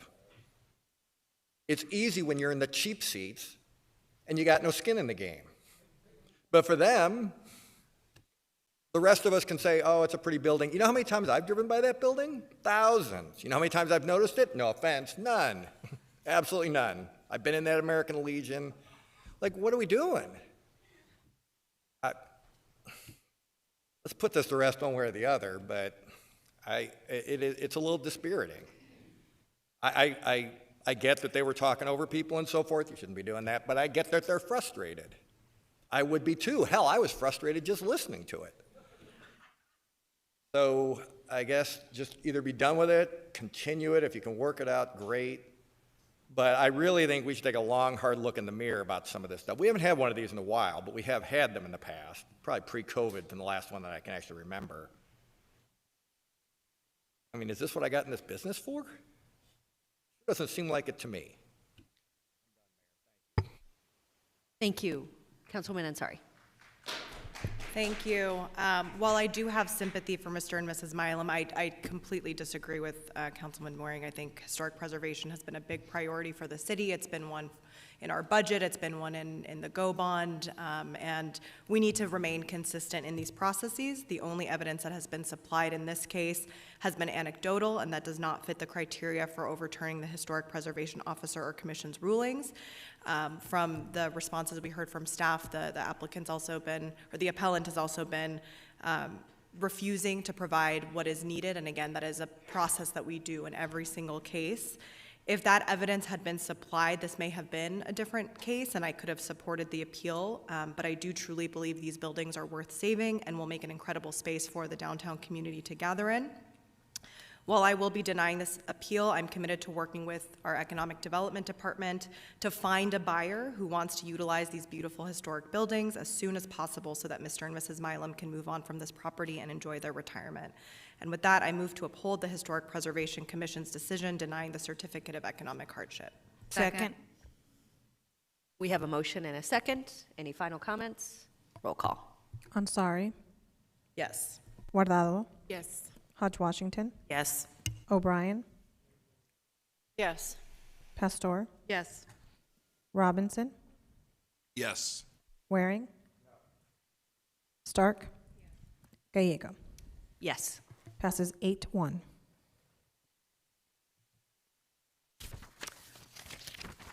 Next is item 80, consideration of a citizen petition. We'll begin with Tristan.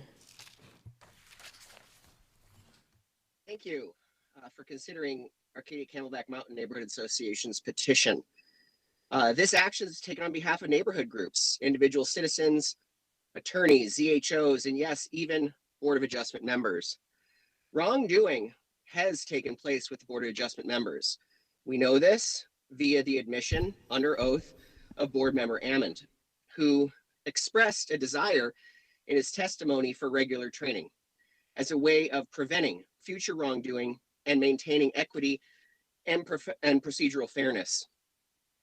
City Attorney Daniel Inglace acknowledged this, and when ACMA dropped our lawsuit, it was understood that reform would be made. No such reform has happened, and that's why we're here today.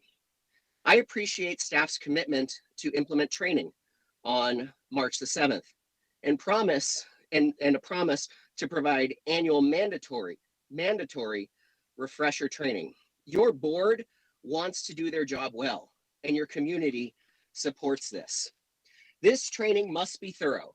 This training must be mandatory and must occur annually. Mentorships are a key element for onboarding. Telling new members, hey, staff's available if you have questions, is not the same as assigning another board member who has walked the path and offers support. At the root of this request is the need to acknowledge the diligent work done by your ZHOs, your hearing officers. Their findings are valid and must be addressed. But yes, sometimes they get it wrong. But any override must be made in accordance with the 4 tests for a variance, 2 criteria for use permit, and must acknowledge the opposing view of the ZHO. This creates a thorough and fair review of cases and provides your board, ZHOs, and citizens the solution that we seek. Thank you for allowing me to present the petition and to speak today.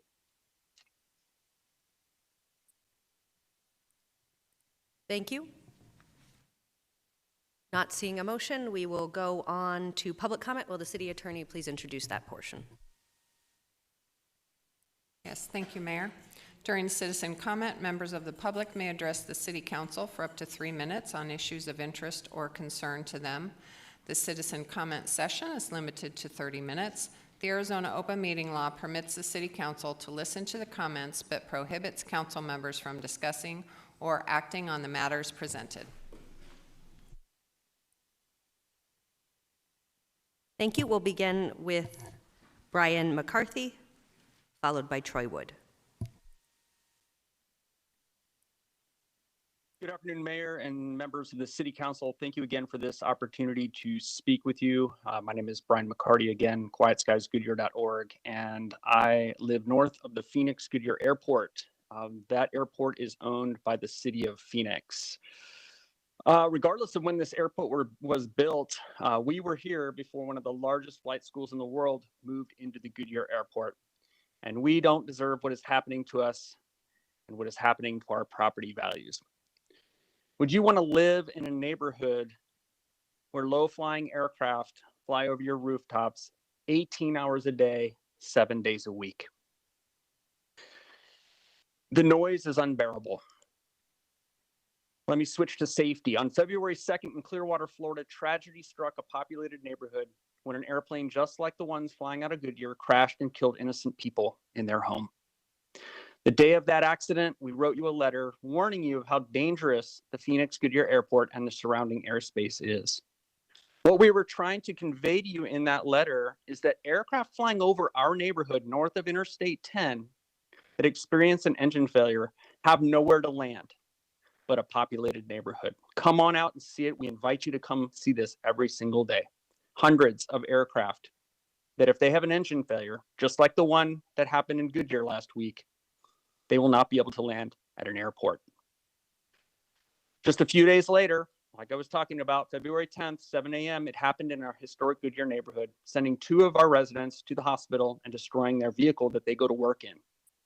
We visited the crash site. It's just a mess. I can't imagine the fear and anxiety these residents now live with 500 to 800 flights going over their homes, 18 hours a day, 7 days a week. Let me just read you what it says in the Goodyear Airport Pilot Guide before your aviation department deletes it. It states under practice noise-friendly flight to avoid low-level flight activity over residential areas. We're being completely ignored in Goodyear. This noise and safety problem has been exported by the City of Phoenix, who owns this airport, and we are suffering. Mayor, we have one simple objective, and that is to work with you and your aviation department through the flight schools and the FAA to implement smart noise abatement and safety procedures that reduce the noise and the risk of living near this dangerous airport.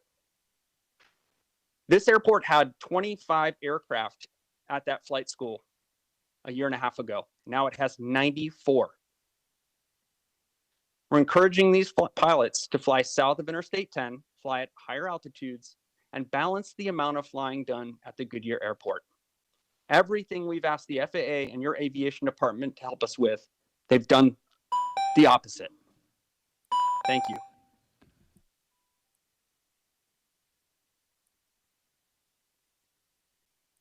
Thank you. Troy is next, followed by Janet Guest. Hello, my name is Troy Wood, and I'm not even familiar with how any of this works. But I have a property that has been invaded twice, and I've tried to work with neighborhood services, and they're just doing some things that are just wrong. What have I got to do to be able to address this problem with the council? I've tried calling in. I've called the mayor's office. I've called my city councilman's or councilwoman O'Brien office 3 times. Never get a call back on it. I've sent her email. Never got any answer to it. It's like I'm being blocked, and they're threatening to foreclose on my property on some issues that should have never even happened. And I just need to be heard.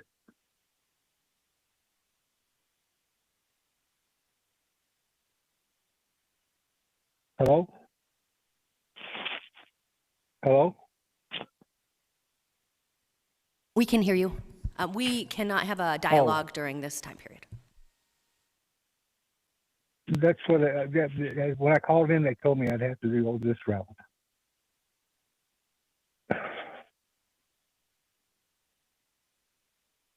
So there's nothing that y'all can. I can't get an answer from anyone. What am I supposed to do?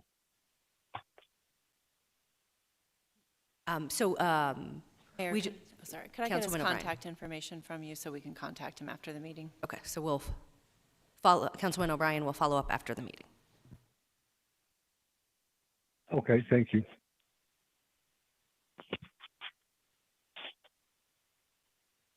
Thank you. We'll have Janet next.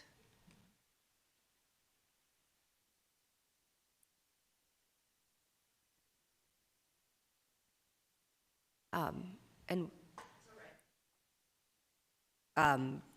am going in the order in which people signed up, so it would be Janet next. All right. Good afternoon, Mayor and Council.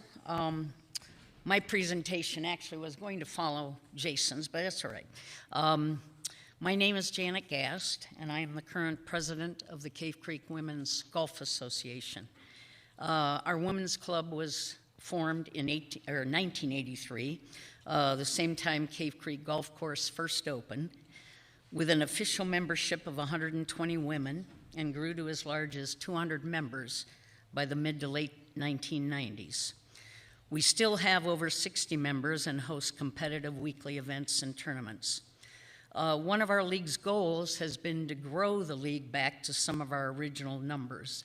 And a part of attracting new members, of course, has been the reasonable cost of the course, that being municipal golf. However, the condition and playability of the course is also very important. And while Cave Creek has been maintained fairly well over the years, it's showing the wear and tear of so much play. Frequent comments from not only members, but from the general public are that it's a great layout, challenging, as well as a good value. However, the biggest negatives are lack of cart paths, the bare dirt areas in the middle of some of the fairways, and an antiquated irrigation system. However, these negatives could easily be turned into positives with the right amount of investment. Addressing these would result in a giant step forward in positioning Cave Creek to meet the golfing demands of our current and future generations of golfers, while generating increased revenue for the city. We're here today to advocate for your support of municipal golf in general and the Cave Creek Golf Course in particular. Thank you for your time. Thank you. I made an error on item 80, and there were 2 speakers signed up, and I just missed them, and it was not intentional, and they will be next, Marvin, followed by Wally.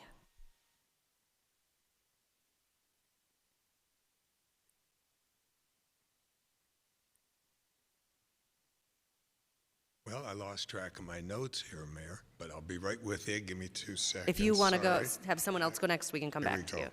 go. Mayor, City Council, thank you for having me. I'm Marvin Borson. I'm the current president of the Arcadia Camelback Neighborhood Mountain Association. And I want to speak to item 80.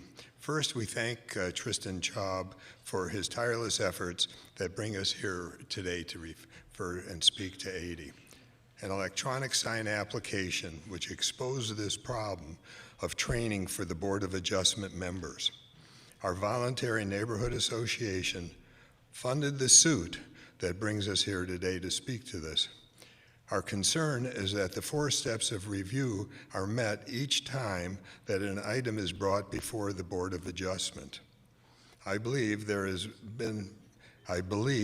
had there been better training of the Board of Adjustment members, we would have not had this experience, this error that caused my organization to take this matter to the Superior Court and the expenses associated with that. Also, that training must occur for each member of the board, old and new. The training should, along with reports to the council, that the training has occurred and needs to be implemented.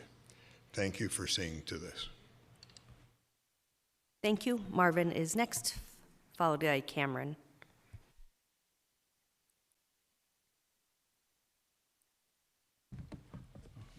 Good afternoon. My name is Wally Graham. I am a member of the Board of Adjustment, and I'm speaking on behalf of myself, not for members of the board. As a member of the quasi-judicial decision-making Board of Adjustment, I have to relate to you my own experiences. I came on to the Board of Adjustment last year, appointed by my councilman, Mr. Robinson. I was experienced, certainly, and many of you know me from my past experiences as president of the Arcadia Osborne Neighborhood Association. So I've been in front of you many times. I have knowledge, I have experience, and therefore what happened with me is not necessarily the thing I'm trying to make a point of. I got about 30 to 40 minutes of assimilation. That was what I got in terms of introduction to the Board of Adjustment. 30 to 40 minutes. The next day, I was then in a seat up where you are at the dais, making decisions on the Board of Adjustment without background information or knowledge, other than what I have gotten from my 12 to 15 years of experience as a neighborhood person. So I know that there is no training. And all I'm saying to you is consider ways to do that assimilation, which is kind of a way of getting people onto the board. I was not appropriately assimilated. 3 months after I got on the board, I got a tag, and I'm used to getting tags, been here a long time, but I got a negative tag as being adversarial because I ask questions. I like to get information. I go out to every project that's in this book. This book is the last one we had, but I go out to every project just to see what it looks like. I was considered adversarial. So please provide some training. Thank you. Thank you so much, and I apologize for earlier. Cameron is next, followed by Helen. Good afternoon, Mayor and City Council. My name is Cameron Kerner, and I'm honored here to advocate for the preservation and support of municipal golf within the city of Phoenix. I'm a Phoenix native, currently on the board for the Cave Creek Men's Club, and was not only taught to play golf here in this city of Phoenix by my grandfather on municipal golf courses, but I've also taught my kids to play, specifically at Cave Creek and other Maryvale and other municipal golf courses. Municipal golf courses serve as an invaluable asset to our communities, providing numerous benefits that extend far beyond the fairways and greens, some of which I would like to briefly share with you today. Municipal golf courses play a vital role in promoting accessibility and inclusivity within our city. Unlike private clubs, municipal golf courses welcome golfers for all backgrounds, ages, and skill levels, and they provide affordable option for residents to enjoy the game and assess recreational opportunities that promote physical activity and social interaction. As we all know, golf courses are going up significantly in rates all around the valley. The presence of municipal golf courses contributes significantly to our local economy. They attract both residents and visitors, stimulating spending on related services such as equipment rentals, lessons, and concessions, Moreover, these courses host tournaments and events, much like the men's clubs and the women's club of Cave Creek, that bring additional revenue and foster a sense of community pride. Municipal golf courses are not only spaces for recreation, but also serve as a green oasis within our urban landscape. They provide habitat for wildlife, mitigate stormwater runoff, and improve air quality through sustainable practices such as water conservation.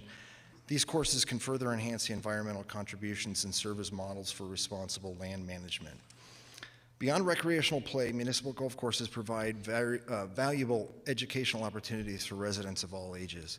Youth programs like the First Tee program, all of which all Phoenix municipal golf courses participate in, introduce the game to the next generation of golfers, as they did for me and my children. In partnership with the PGA, they teach not only the fundamentals of the sport, but also important values such as integrity, respect, and perseverance.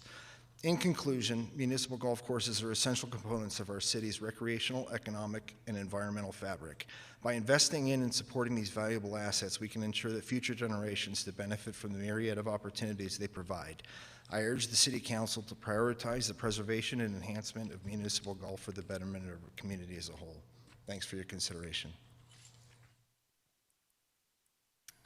Thank you. Helen is next, followed by Bryce.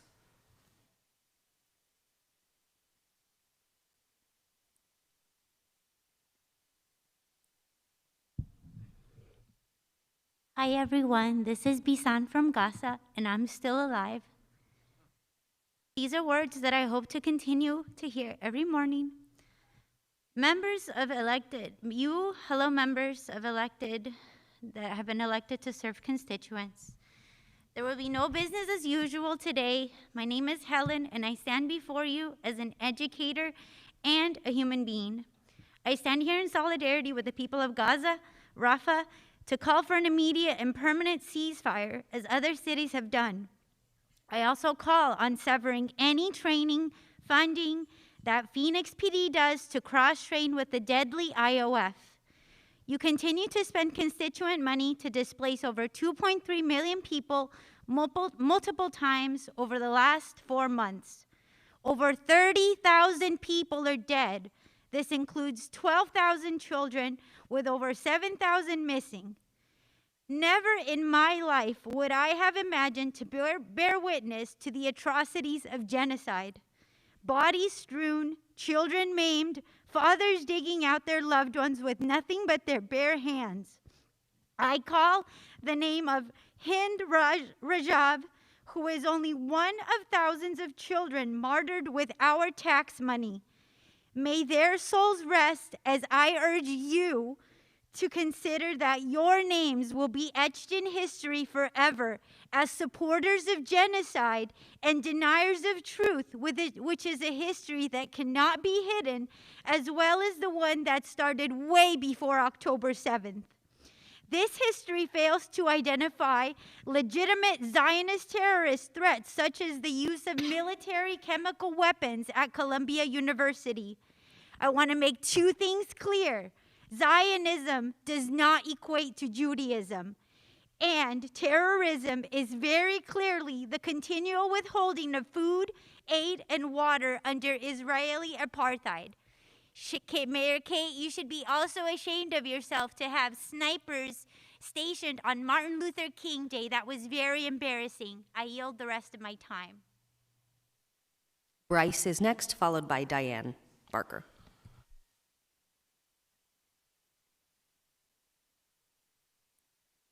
Is Bryce with us? Diane is next, followed by Jeff Caldwell.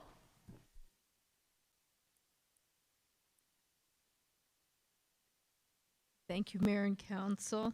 I did get to speak with Mario, so I'm going to go follow up on the Street Transportation Title VI Program Plan. And the reason why I'm interested in this, the public access, I look to the future, and this area is to get the Regional Area Road Fund, and it's very important for the city to have these funds so that you can have matching monies for your tax monies that come in, our money, And the thing is there's going to be public input, and I want to make sure that it's run right and that our agents, and some of them have been around as long as I have since, Laura, your dad was able to get Regional Area Road Fund back in 1985, and it created a study group called RPTA, which now has become Valley Metro. And Valley Metro sent me away from a public meeting. So I say that after all these years, we're not following public law, and we need to get it together, and that's what my intention is. Thank you. Thank you. Jeff is next, followed by Timothy Coughlin.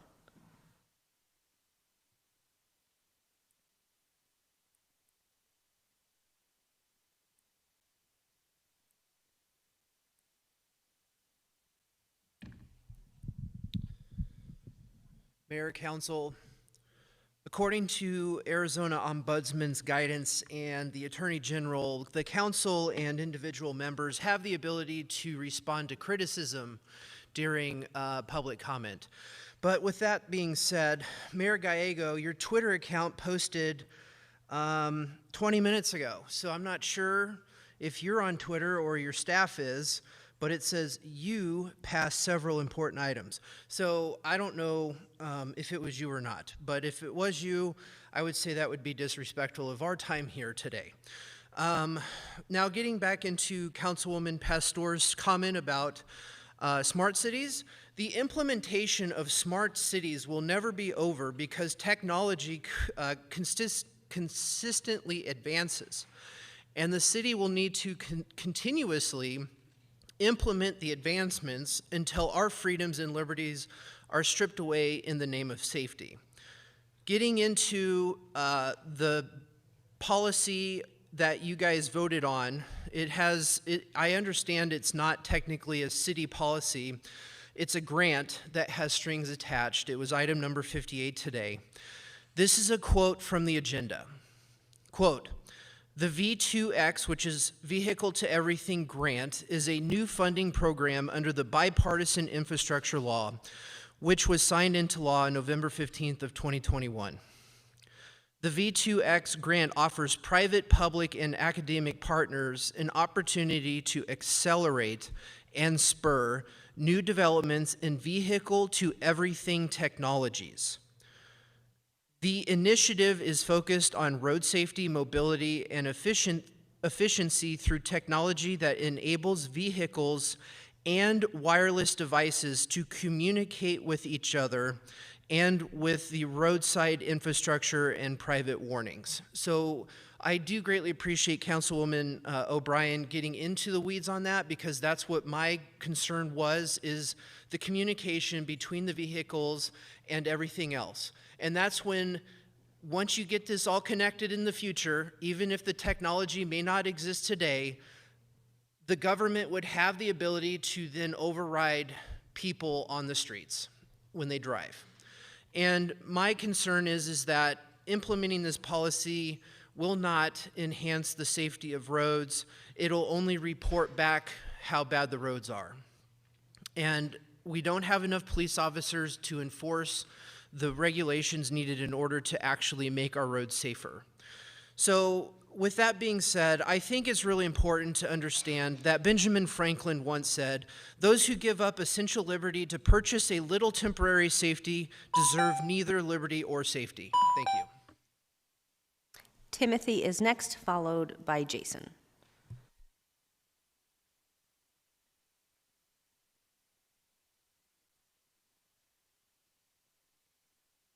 Timothy okay, thank you. Pronounce it Coughlin, but Coughlin is very understandable. But my parents pronounced it Coughlin, so I guess I'm stuck with it. Okay, I'm sorry. Welcome, Mr. Coughlin. Thank you. Good afternoon, Mayor Gallego, Councilman Robinson, and council members. I've been waiting all day for my 3 minutes of glory. I guess it shows you how exciting my life is. Mayor Gallego, it's nice to see you again in person. For about 7 months out of the year, Phoenix is the American city with the hottest weather. But for 12 months out of the year, it's the American city with the hottest mayor.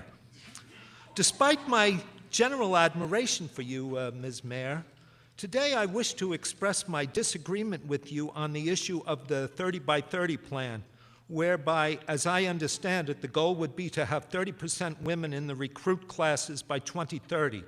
I think, frankly, that this plan smacks of sex discrimination and female chauvinism.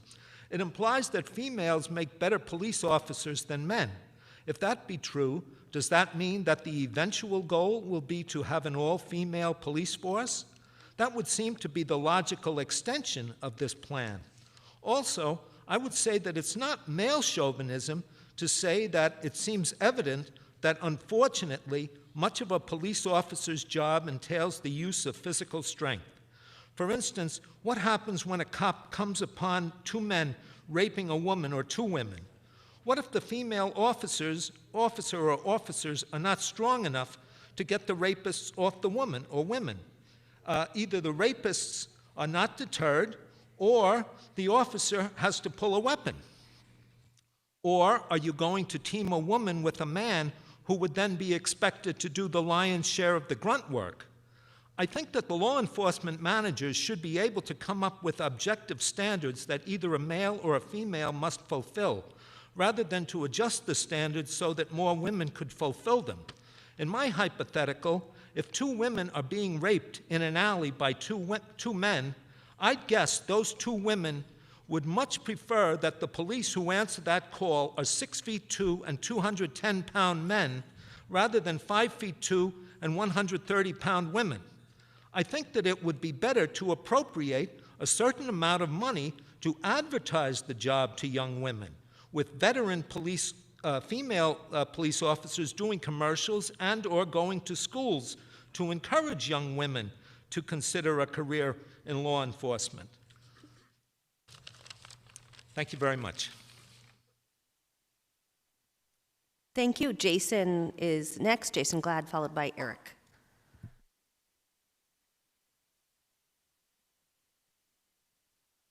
Mayor, council members, my name is Jason Glad, and I am the current president of the Cave Creek Men's Golf Association.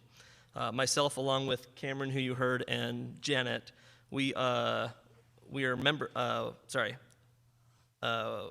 she is the president of the Women's Association.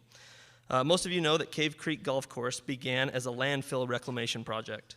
It was a pioneer in environmental design, proving similar spots can find environmentally friendly use. Cave Creek opened in 1983. It has become Phoenix's most popular municipal golf course, seeing around 100,000 rounds played there every year. That's over 40 million rounds since its inception. Our men's club, which has over 300 members, was also established during the first year that Cave Creek opened. Between our weekly and bi-monthly weekend tournaments, which attract over 100 participants each week, we are Cave Creek's biggest group of users and supporters. The Arizona Department of Water Resources, ADWR, has set an acreage maximum of 90 acres of turf per 18-hole course. Cave Creek currently has 167. Easy math tells us that's 77 acres of excess. The courses have until May 1st, 2025 to have either met that number or to have a plan in place with money ID'd. All conversions must be made by January 1st, 2030. When the discussion comes to looking at this, investing into the city of municipal golf courses, we advocate for the money so that we can fit into the desired acreage. Thank you. Thank you. Eric is next, followed by Julia Taggart. Okay, so check us out. First they came for the socialists, nobody said anything. Then they came for the trade unionists, nobody said anything. Now they're coming for the Jews, they're coming for democracy, and they're coming for every last woman's uterus and the right to choose. It's disgusting. Donald Trump is a maggot. It's not Make America Great Again, it's Make America Hate Again. It doesn't matter where you fall on the political spectrum. And Eric, could you connect it to city business, please? Oh, well, I don't know. I just came here to speak out against tyranny, so it's not really city business, so I'll give you that, and I'll yield my time. Sorry. Thank you.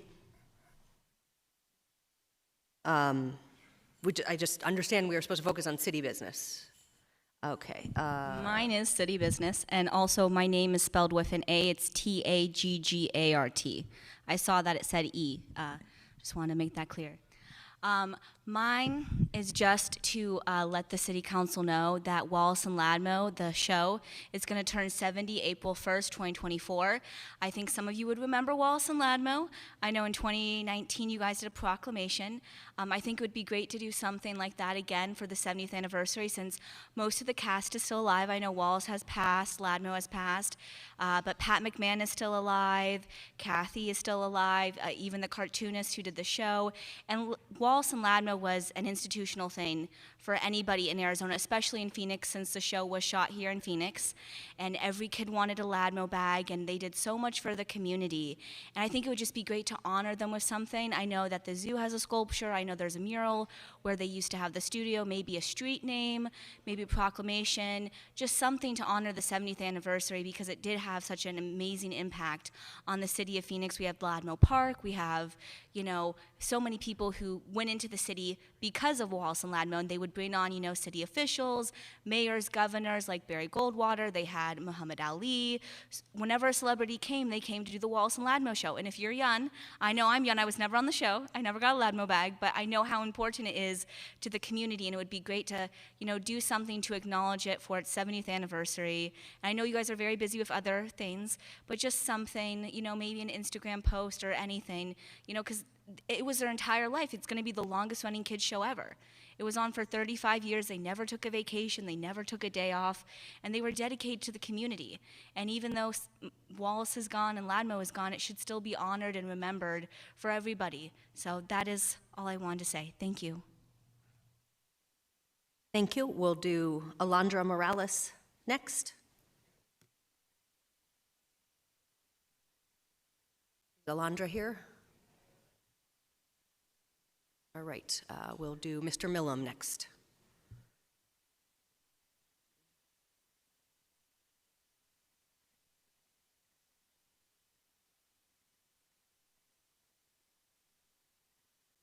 Okay, yes.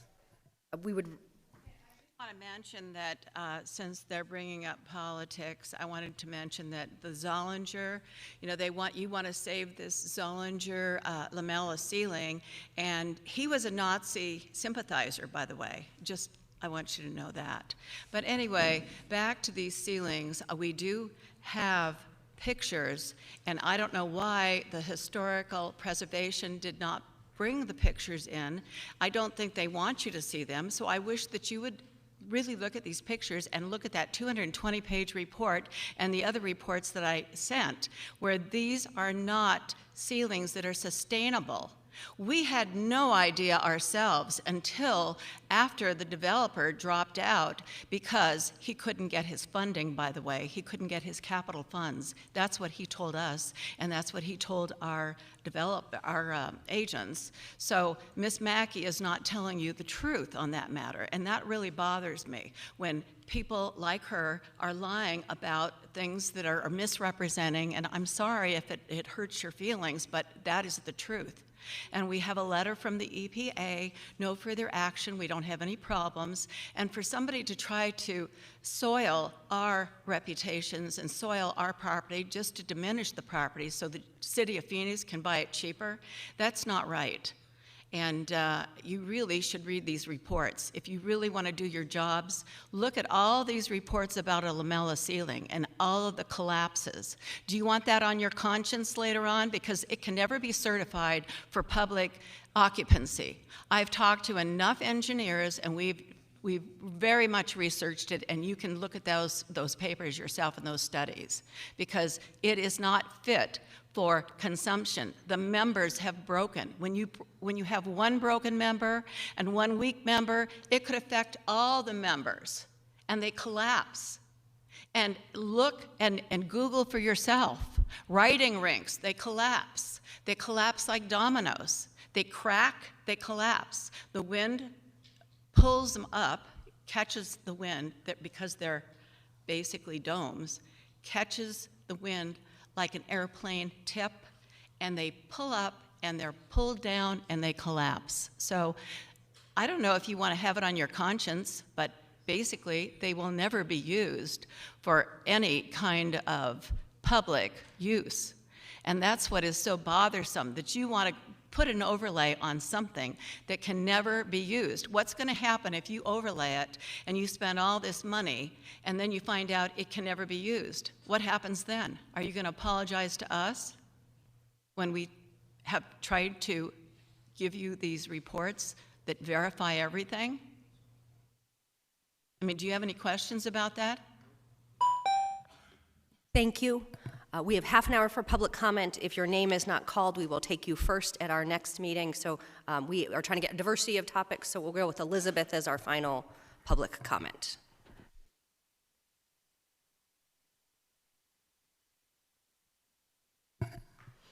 Elizabeth, you're next. Call me? Elizabeth is our final public comment.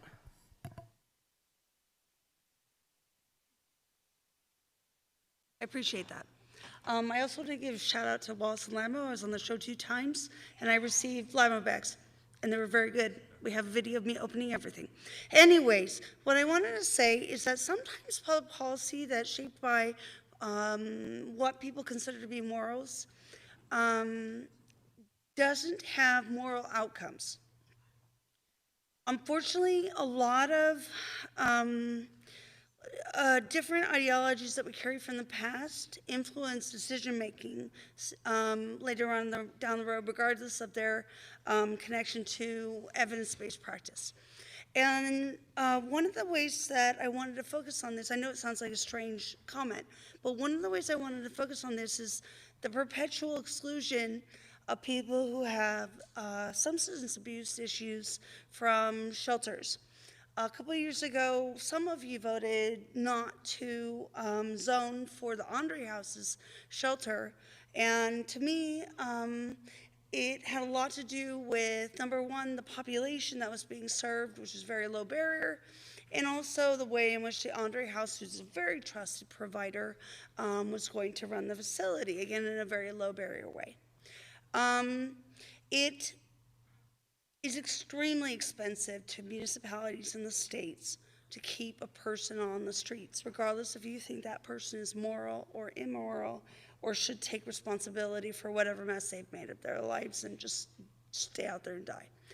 It results in all kinds of externalities that are not addressed and are later addressed by especially healthcare, fire, emergency services, policing, of course, rely on that to solve our problems with people on the streets. And I mean, there's a wide number of services that our people are forced to use when they are not housed. And it's detrimental to budgets and it's detrimental to society. It's much cheaper to house people. However, I think it's important to encourage low barrier shelters because, and also programs that address those populations that are most low barrier, because they're the most expensive. Persons that are on the streets are less likely to get off the streets. They have extreme chronic health conditions. And when you have people in shelter, it encourages their sobriety by not leaving them open to extreme stressors that cause them, for example, to use methamphetamine all night so they won't be sexually assaulted or have their stuff stolen, et cetera, et cetera. So I would just encourage people to, I know it's not an actionable item, but I would just encourage people to look beyond ideology and personal morality and look towards evidence-based and solutions. Thank you. Thank you. When we next convene, Samuel, Dominic, Leslie, Sharesh, Alyssa, Bailey, and Craig will be first speakers. If you wish to go, we are adjourned.